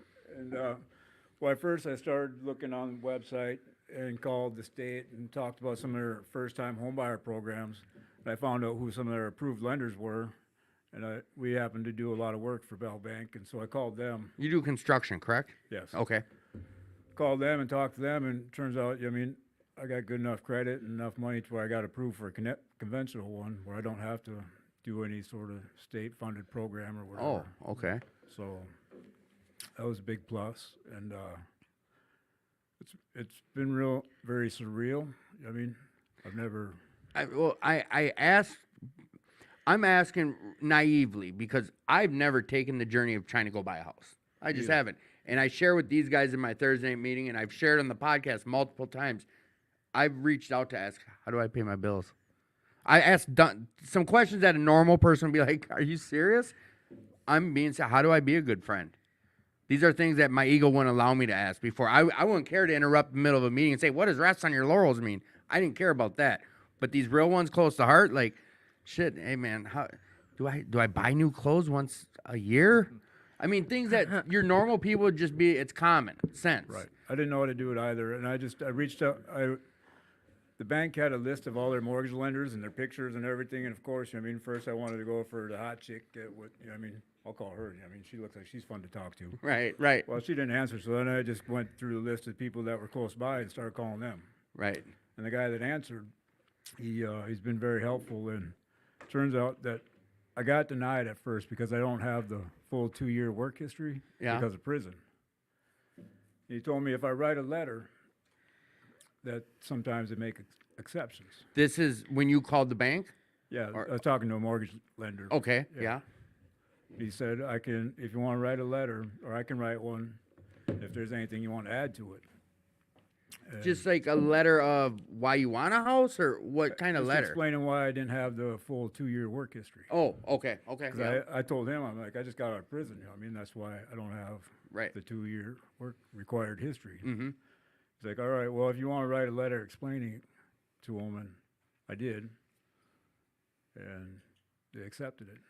He said it was only because of the letter that they. And that's something that you asked, you reached out and you said, well, why did they deny me, and what can I do to get around it, or? No, he told me that sometimes they make exceptions. They got underwriters or whatever they're called that they can send it to, and for certain situations, they can decide whether or not to make an exception. And they made an exception with you. Yes.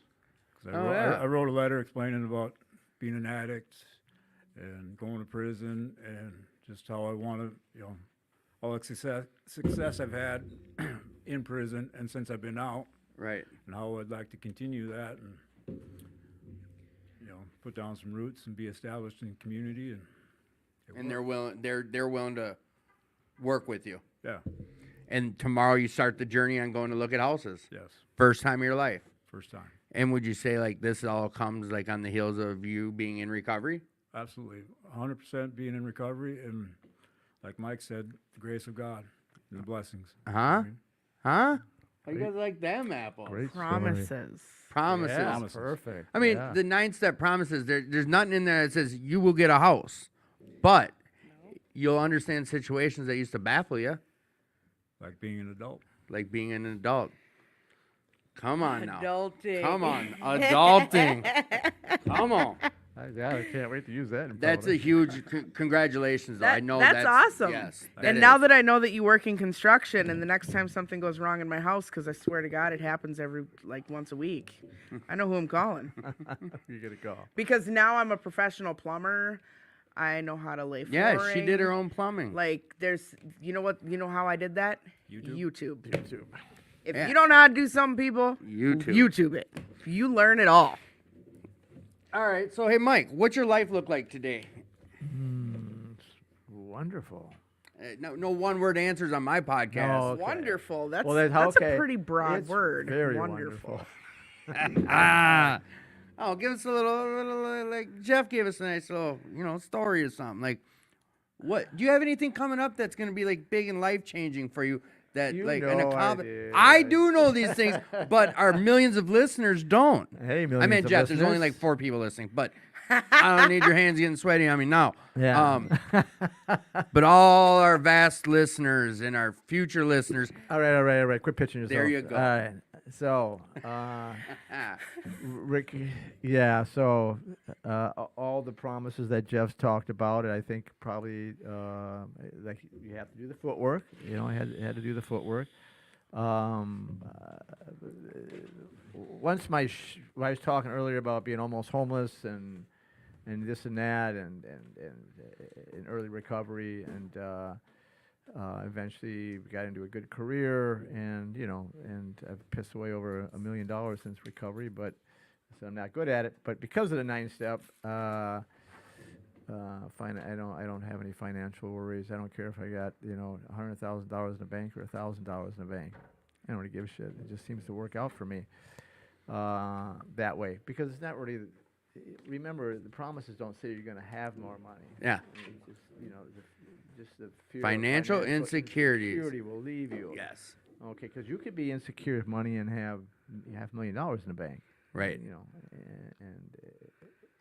And I find that I am retiring after 40 some years of being in the IT field. When?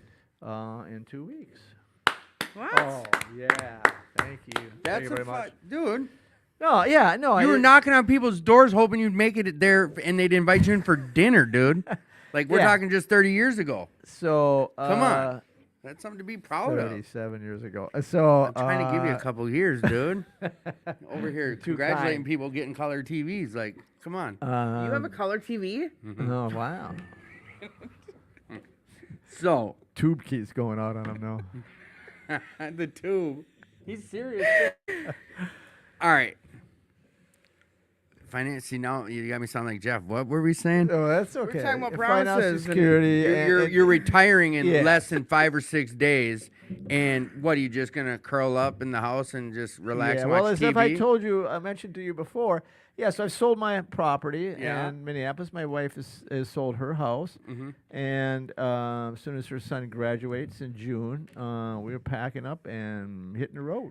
And, just anywhere you want to go. we got it. We kind of got it planned. We're gonna hit Nashville for a month and do the music scene there. And I got some friend that lives down in Asheville, North Carolina. Gonna hang out there in the mountains for a few months, and down to Savannah way, and then I love Florida the next winter. Carolinas. And then this time next year, we'll see what's going on. That's what's up. Yeah. That's what I wanted to. I was hoping you're gonna shed this big, huge spotlight on, but you're too modest. Oh. That's huge. Yeah. Because I know retired people that don't do nothing. Yeah. I mean, it's not that they don't do nothing, but like, you guys have a plan. I heard when we were at Papa's and you were talking about, you're like, yeah, we're gonna go here, we're gonna do this. That's why he was like, yeah, we're leaving, probably right around June. I'm like, and I've been giving Mike shit about this show. I give him guff. We've had this little ongoing thing. He even took me aside. He's like, Tim, stop with that shit. Like, you haven't asked me to come on the show yet once. Because some of these guys will be like, something like, am I going to be on your show? Something. And I'm like, dude, I've asked you so many times and you never even commit. I've never asked him once. Yeah, you were doing the Minnesota, what do you call that when you... Not Minnesota Nice. No, the other one where you say something but mean something else. It's always... Is it bait and switch? I don't know. No. Whoa. Yeah. Minnesota Oh, bullshit. aggressive. Yeah, passive aggressive. Yeah. Is that how it you come would out? be aggressive about it, but you Yeah. never actually asked me. You say, hey, you can on this show, or hey, you can never on my show, or this and that. Yeah. But you never actually said, I know. would you like yeah. to come on my show? But anyways, yeah.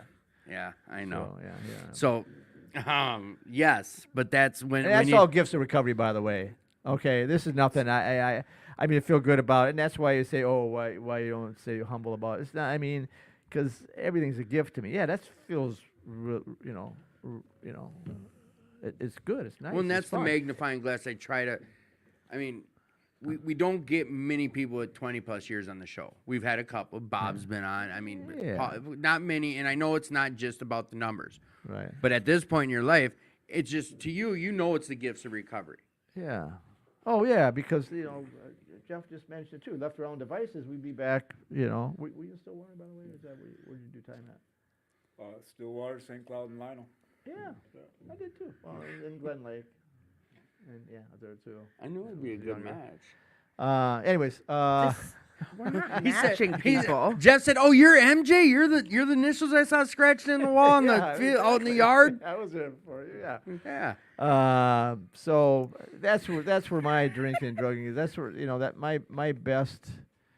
Yeah, that's how I show up best. If I take my life over, it's like, oh, Yeah. can I get a cell in the third tier so I can see out the windows? I Fucking mean, that's Brooks moving was up, here. right? Yeah. Brooks here. was here. Yeah, I saw the movie. Okay.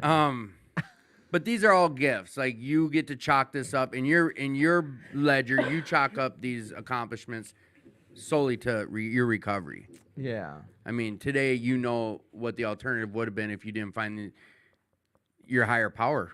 Yeah, I mean, it's. I think that the ego is strong enough where. So you asked earlier in the show about your first question that Jeff was about obstacle or What was the biggest hurdle in your recovery? biggest hurdle. Yeah, and it was and still is just self-centeredness and ego. I mean, with Bob Schull that you were talking about earlier, his famous thing about, I want to be like the opera singer, me, me, me, me, me. I. Yeah, and I'm not much, but it's all I think about, and it's just, and it's true, and so I have to be, and I don't know if it's human nature, probably not, but it's this alcoholic's nature that I have to be specific. I have to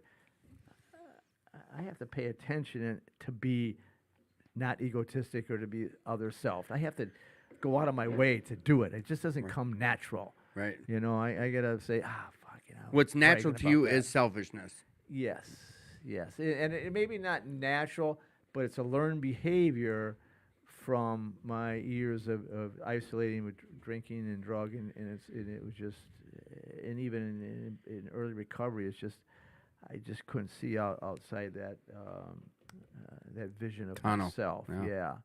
And with the spiritual awakening, and that's what this, and I think that's why I know personally know people, and I've heard of other ones, but I personally know people that have years of sobriety and came to AA for maybe a couple of years or something like that, or a few months, and then they went out and stayed sober on their own, but they don't have all the gifts of this program. Right. There's still assholes that just aren't drinking.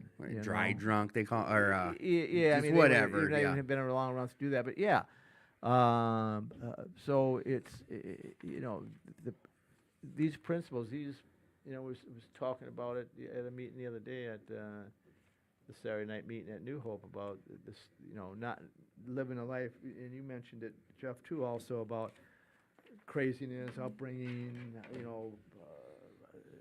Volatileness of your life, and then just because I came in here and put a plug in the jug, it didn't mean I knew how to live life, because I didn't know how to live Still life. some work to do. Yeah, I mean, I remember robbing Target with 2 months of sobriety, so it's just, the sober horse thief, and if you sober up a horse thief, it's all it was, a sober horse thief. But the steps, you have 12 steps to give me a guideline to life. I mean, finally, somebody has shown me a way how to live life. There was nothing in growing up, nothing in early adulthood, and then finally coming to these meetings, coming to Alcoholics Anonymous, and I like to say that God led me to AA and AA led me to God. That I had a path. These steps became a pathway for me on how to live. Not to mention all the people in it, because Right. you learn it's the fellowship of seeing other people and hearing other people. I'd agree with I mean, you wording it the way you did about, because I used to say I think it's just human nature, but you're right. Maybe it's just an addict or alcoholic, the selfishness. Because I've shared that a lot.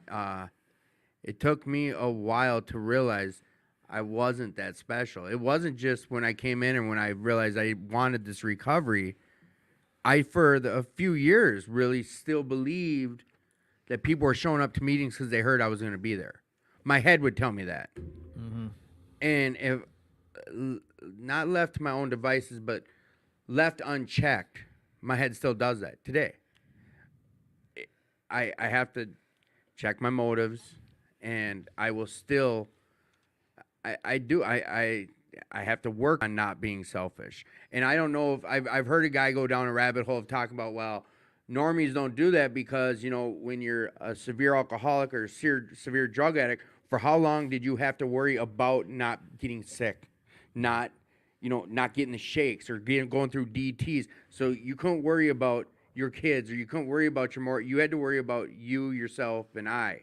Like I've heard that go down that spiel about that, but anyway, you look at it is I've dealt with that, like going down that selfishness pattern, and it unchecked, it can easily pop right back up.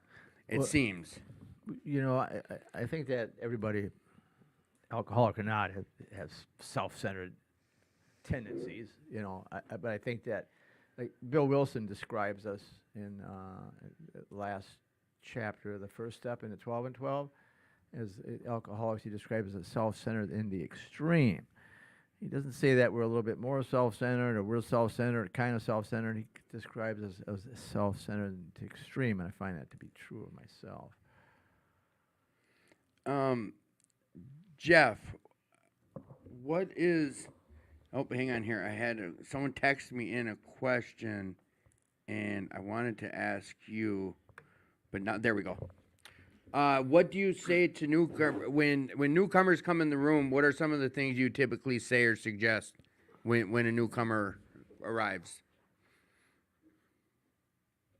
Or have you not encountered many newcomers, or if they come to you for advice, or what? How do you interact with newcomers? Well, it's usually it's a tough thing because I've had Look at the several times newcomer where over here staring you down. they'll come over and they'll say that they really enjoyed what I said or it really spoke to them, and it always takes me by surprise because I don't, things I say don't seem like they really that important. But then when a newcomer comes up and they want me to sponsor them, it also takes me by surprise. And it's something I'm working on and trying to do. I don't know if it's me or if it's them, but they just seem to fall off every time I take one on. But I just tell, they got to come to the meetings. They got to change. For me, I don't know. It's tough because I got the first couple of years of my sobriety in prison, and when I was out here trying to do it, I couldn't do it. So I give, applause to the people that are out here that didn't get their first couple of years in prison, because I know that it's a lot harder doing it out here than it is in there. But yeah, I don't know. Mike, I'm gonna tell.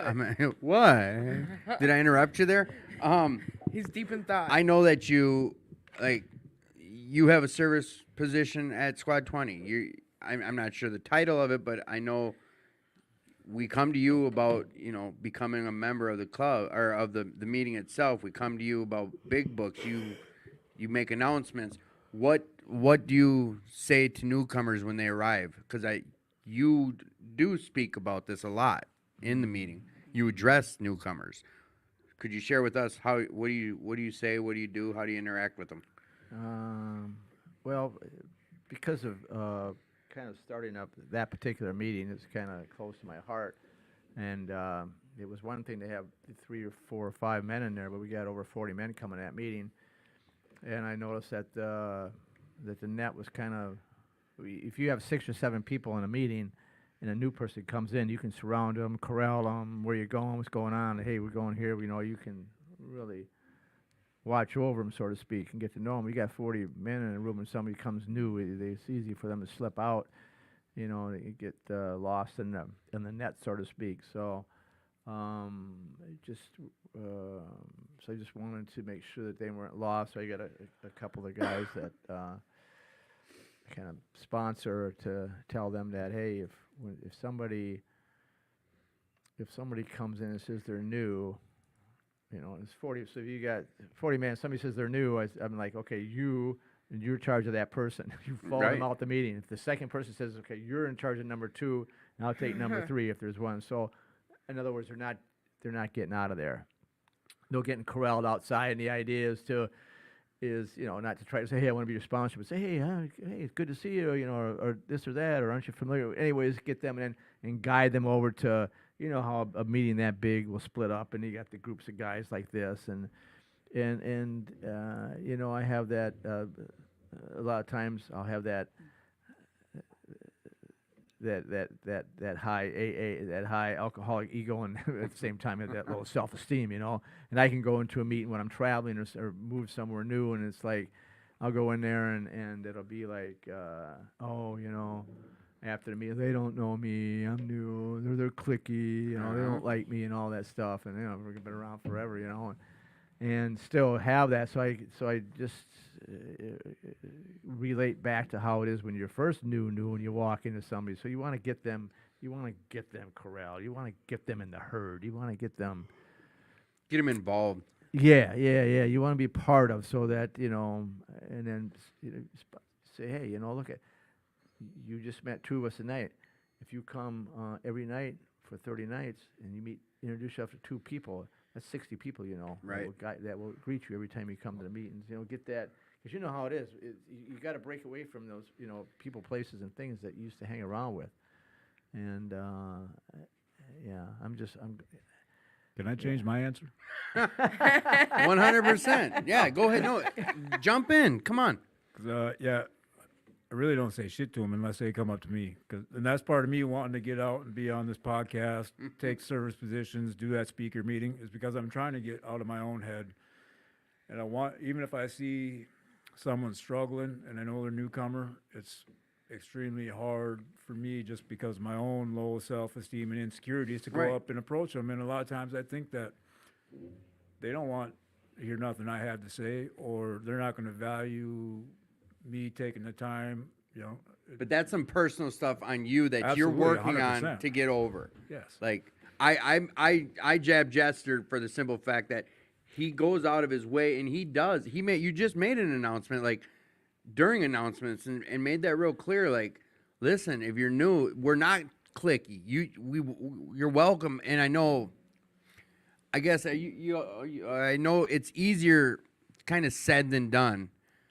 And I know everyone's personality is different. Me, I'll walk into a room, I have no problem with it. I don't. I just, maybe that's ego or selfishness. It might But- be just, you don't get down, you know, make it all into some armchair psychology. It might just be personality. Yeah, whatever the case. But there are certain people, like, I mean, I imagine with Jeff alone, he goes into a room, it's easy, and for me, I can see it. It gives a guy a reason to not have to stick around. It, like you're saying, and get in my head like, oh, they're cliquey. I don't know anyone here. And then slide right out. I mean, trying to save lives type of deal. Me helping save your life, in return, help save my life.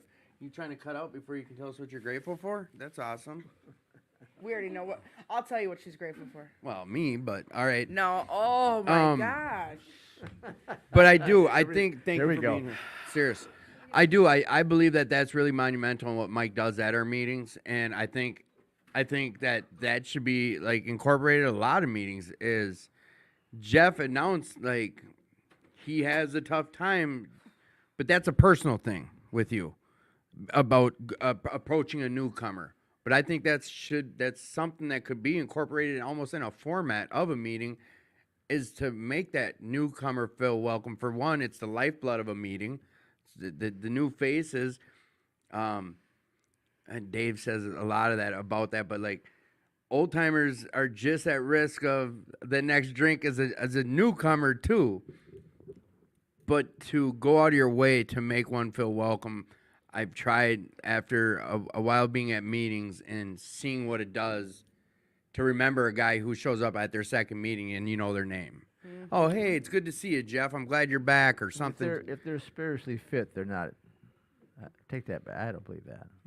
Oh, yeah, listen to you. You're talking about if a newcomer is spiritually fit. No, you're talking about that. Oh, old somebody with timer, A lot of yeah. time has the same whatever you said. I just. Well, I don't I've want been people to a listening to lot- think that it doesn't get better and easier and becomes more part of your life. It's not the struggle that you have when you first come around. I mean, I always like to say when somebody picks up a 30-day chip, I say, yeah, 30 days and 1,000 nights. It ain't easy.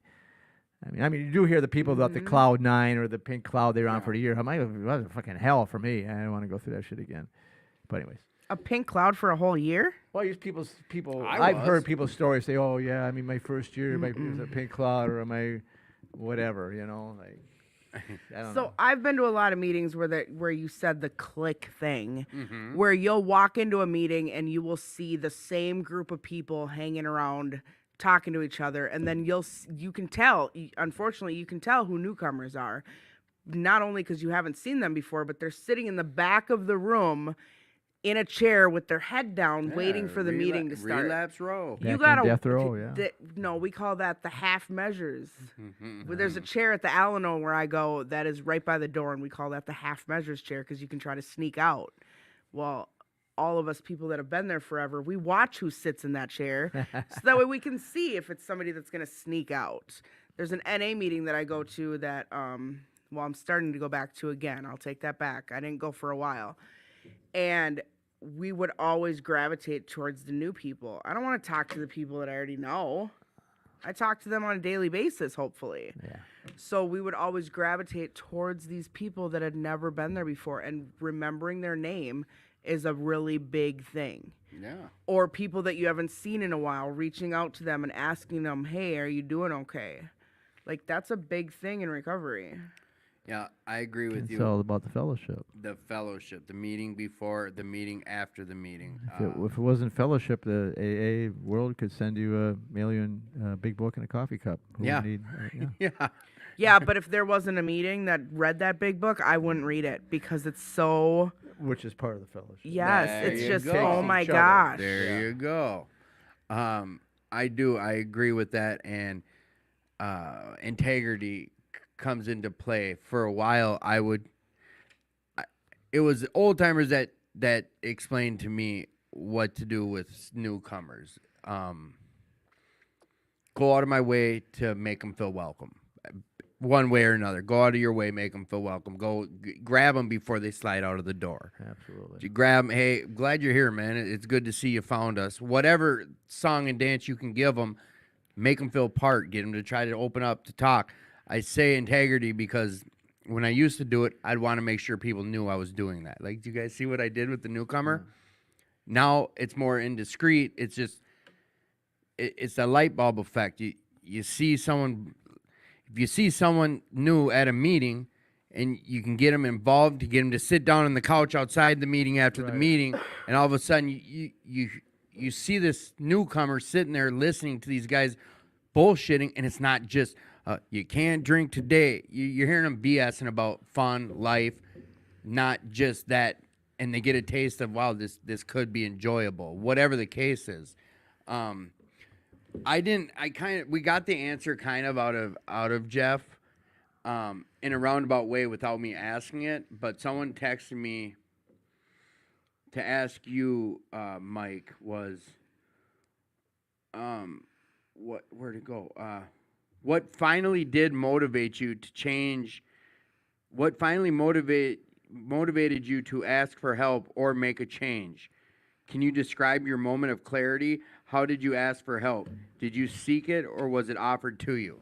I know you talked about your spiritual experience, but Yeah, it did touch base on that. And once I had, which I can only describe as a profound spiritual awakening, then I reached out to AA. So, just to summarize, I was on my way to go out and have a drink when I hit my knees instead, and for the first time in my life, the obsession, a compulsion came upon me. It was the first time I did not go take a drink. But after that, then I reached out to AA. I went to, got on the phone book and found an AA meeting that night, and then I started reaching out to other alcoholics. That's when with you that went desire to all want to in. be in fellowship, with Yeah. the desire to want to be sober, and no longer was a need to parole. I got this new job. I should keep on going. I should keep on going. Stay sober because I want to lose this new job. No, it was because I don't give a shit about anybody. I just want to be. I'll do anything. right. I would go to any lengths to stay sober now. I want this. So there's a big difference between needing it and wanting it. And that was that moment that when you're on your way out to have your last drink, Yeah. the last time you were going to go have a drink, Right. that was the reason that changed it for you. Yes. I get, so prior to that, you were in the rooms because of consequences or, Yeah. I was just I was trying to stay sober. I knew it was a good idea to stay sober. I had this, I had to go through school to get degreed up, and now I had this new job, and it was a pretty good idea. I didn't want to go back to prison and all that, but I wasn't. I was still drinking. I was trying to stay sober, but it wasn't working. Yeah. So and then that situation happened. Out of the blue, how do you get rid of shame over the things you've done in your past? I know your past of shame stuff was a while back, Yeah. but how do you suggest for someone to get over the shame of their past or the things they've done in their past while hooked on drugs or alcohol? Same way I get rid of them now. How's that? Step work. Step work. We just talked about that earlier. I think 8 of the 12 steps are about inventory. And once I get through 4, 5, 6, 7, 8, 9, and continue to work step 10, there's no more shame. Okay, Bill Wilson addresses that, and I think in the big book at the end of the 10th step or the beginning of the 11th step, when he talks about living in morbid reflection.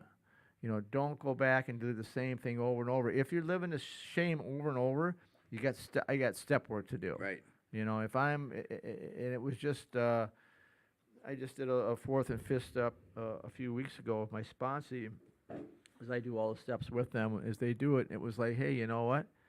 I got something I got to do, and it was peeking up in the way back, but it's like,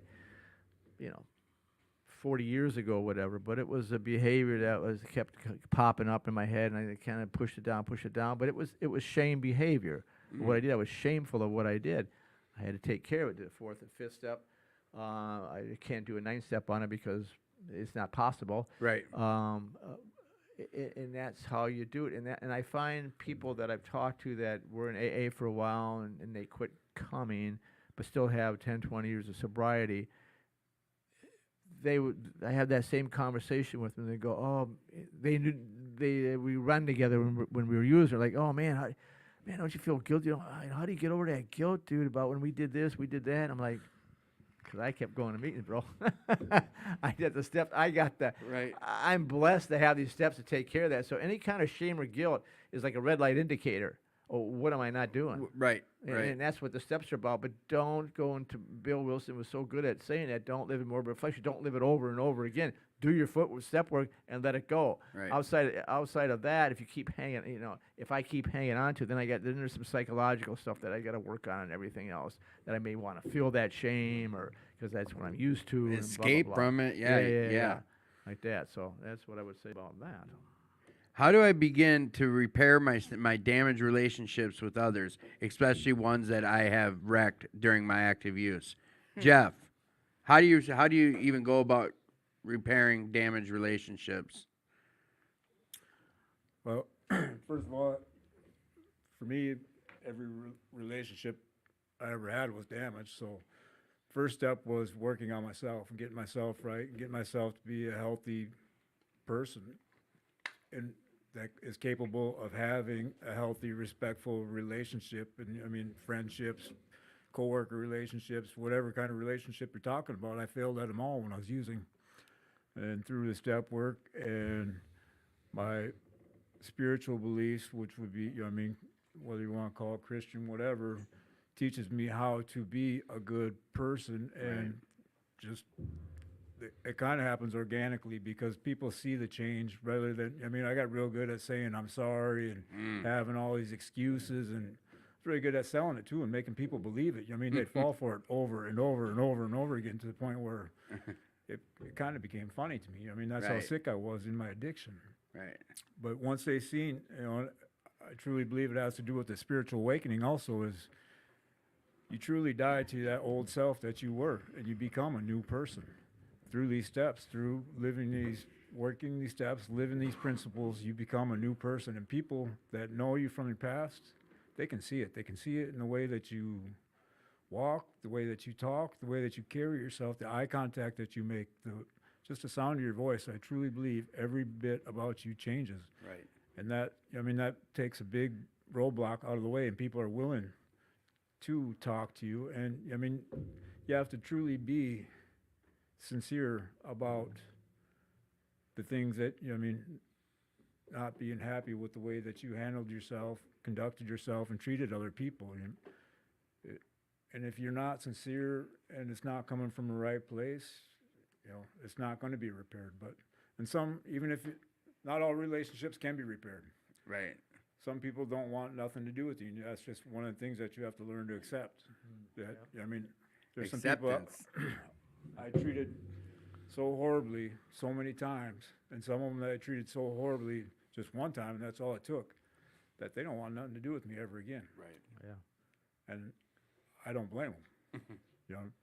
And it's like you was talking about getting over the shame. It's one of the promises too from working the steps is we'll no longer regret our past or wish to shut the door on it. Perfect. There's things I'm not proud of, I like that. but that's part of me wanting to get out of my comfort zone and speak and share and be able to go up to newcomers. Is I got a lot of things that I ain't proud of that kept me sick for a long time. Yeah. And if I can share that with them and they can see where I'm at now and know that I was where they were, if I wasn't even worse, hopefully that can give them some hope and direction. What was the question? I love that shit. I love your little cop out there. So I got two things I want to read after I ask you guys this, Mike.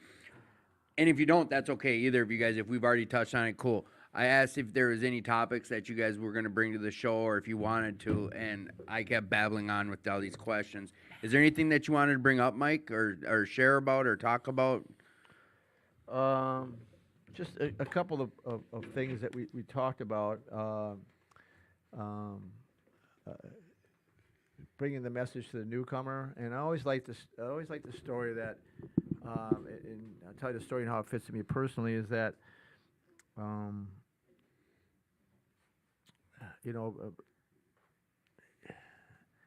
so when people used to ask me, I was worked in real estate for a while out east, and people in my office, after a while, people know you're in recovery if you're around, right? Right. And for sobriety, and not just there, but other places. And people would say, hey, I got a nephew or my brother, he's got a problem, and I'd say, oh yeah, here's my card, here's my number, have him call me, and nobody ever called me, and of course they're not going to call me, they're alcoholics, and it reminded me is that.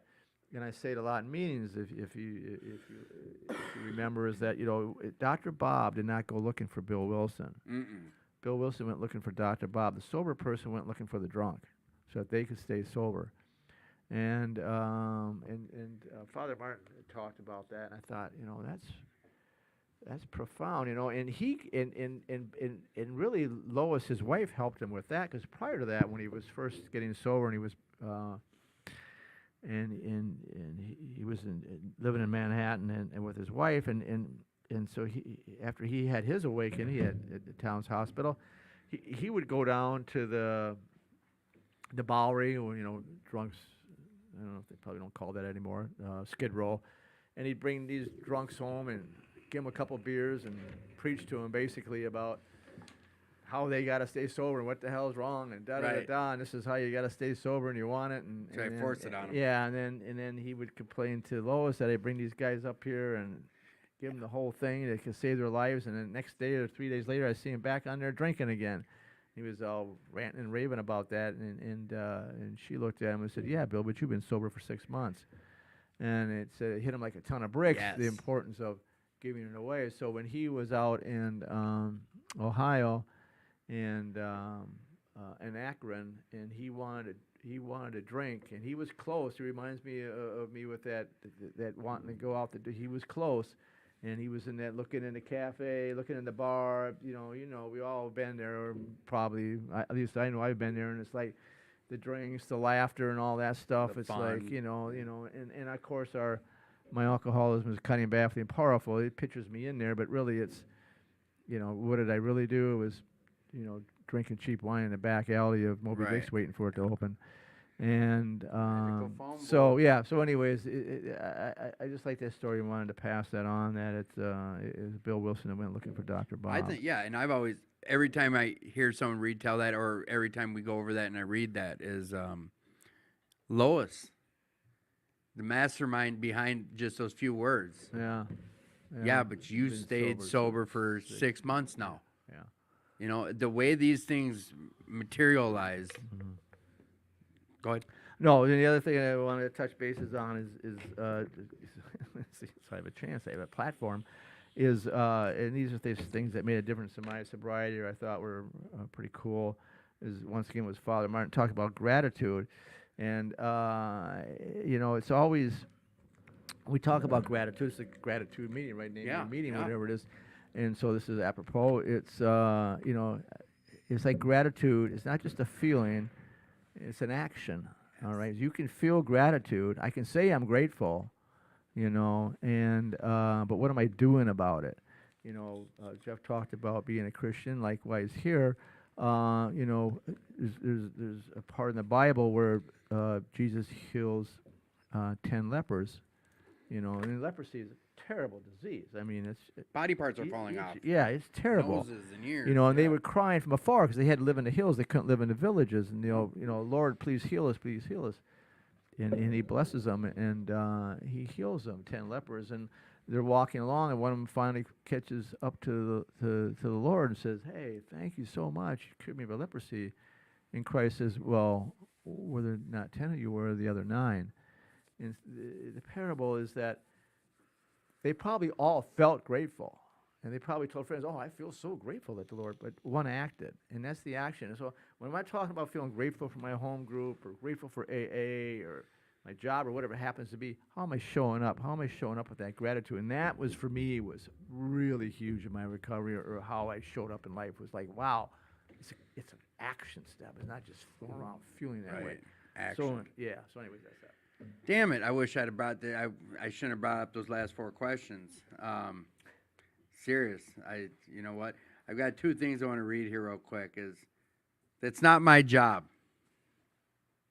This is a story about 4 people named everybody, somebody, nobody, and anybody.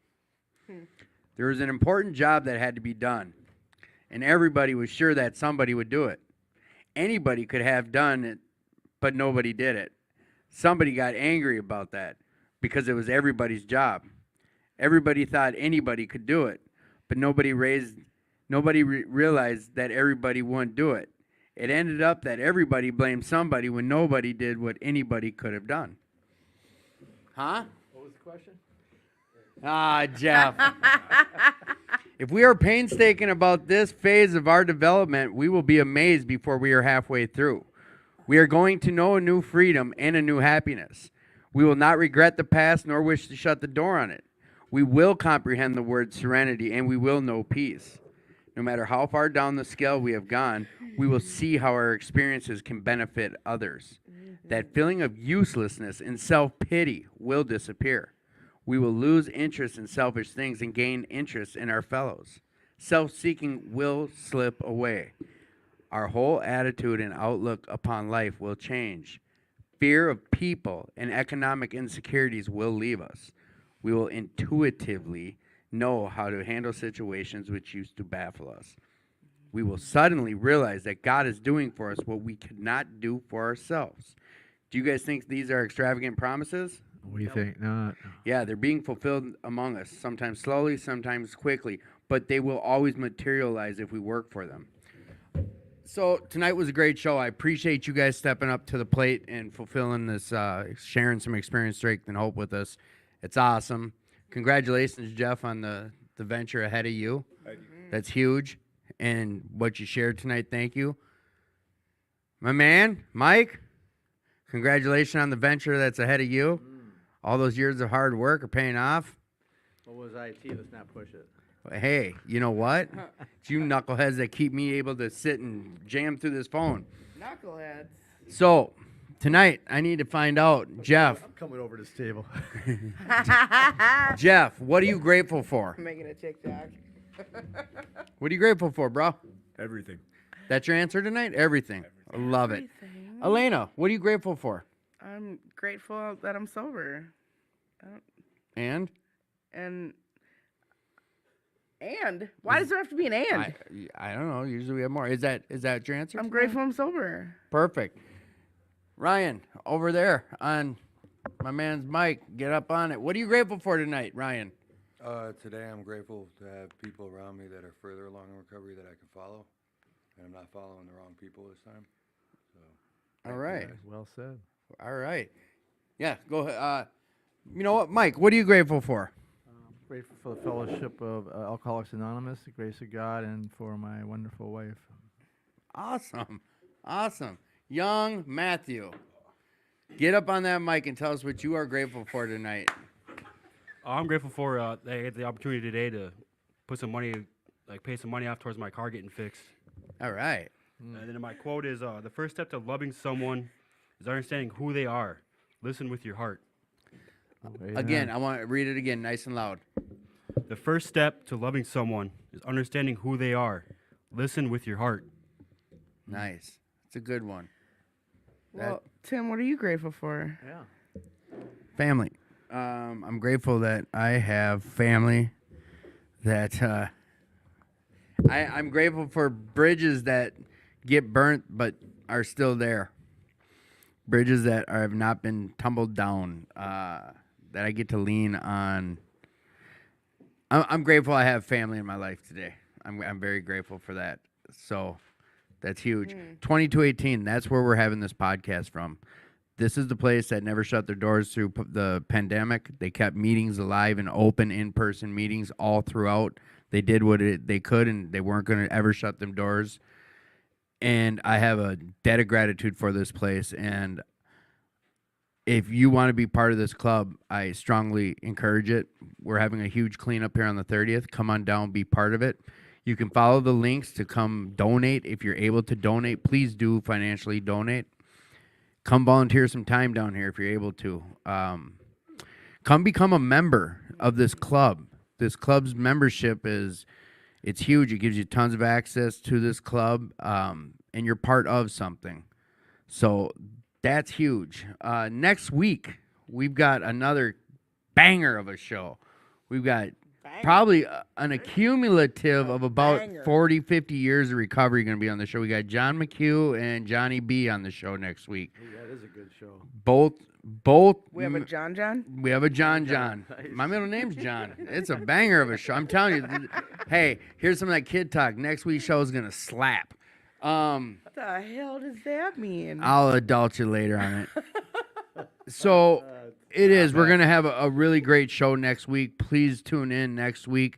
And remember, our four-step guys, Rick, B, and Jesse, they will be back in, I believe, 2 weeks. 3 weeks. 3 weeks from now, they'll be back. But remember, every Wednesday, you can come down to 2218, come to their four-step workshop. I believe it's at 6:30. 6:30. Yes, and then they go out after and they fellowship. Everyone's invited. They go to an awesome little Thai or Chinese restaurant down the road. But these are just things that happen here at 2218. I strongly encourage you to be part of this club. Again, you're loved. You're not alone. Please reach out if you're struggling. If you need some help, please pick the phone up or get online. Message one of us directly. Don't leave yourself alone. You're worthy. You're worth it. Life's good, and we love you. Thanks for tuning in.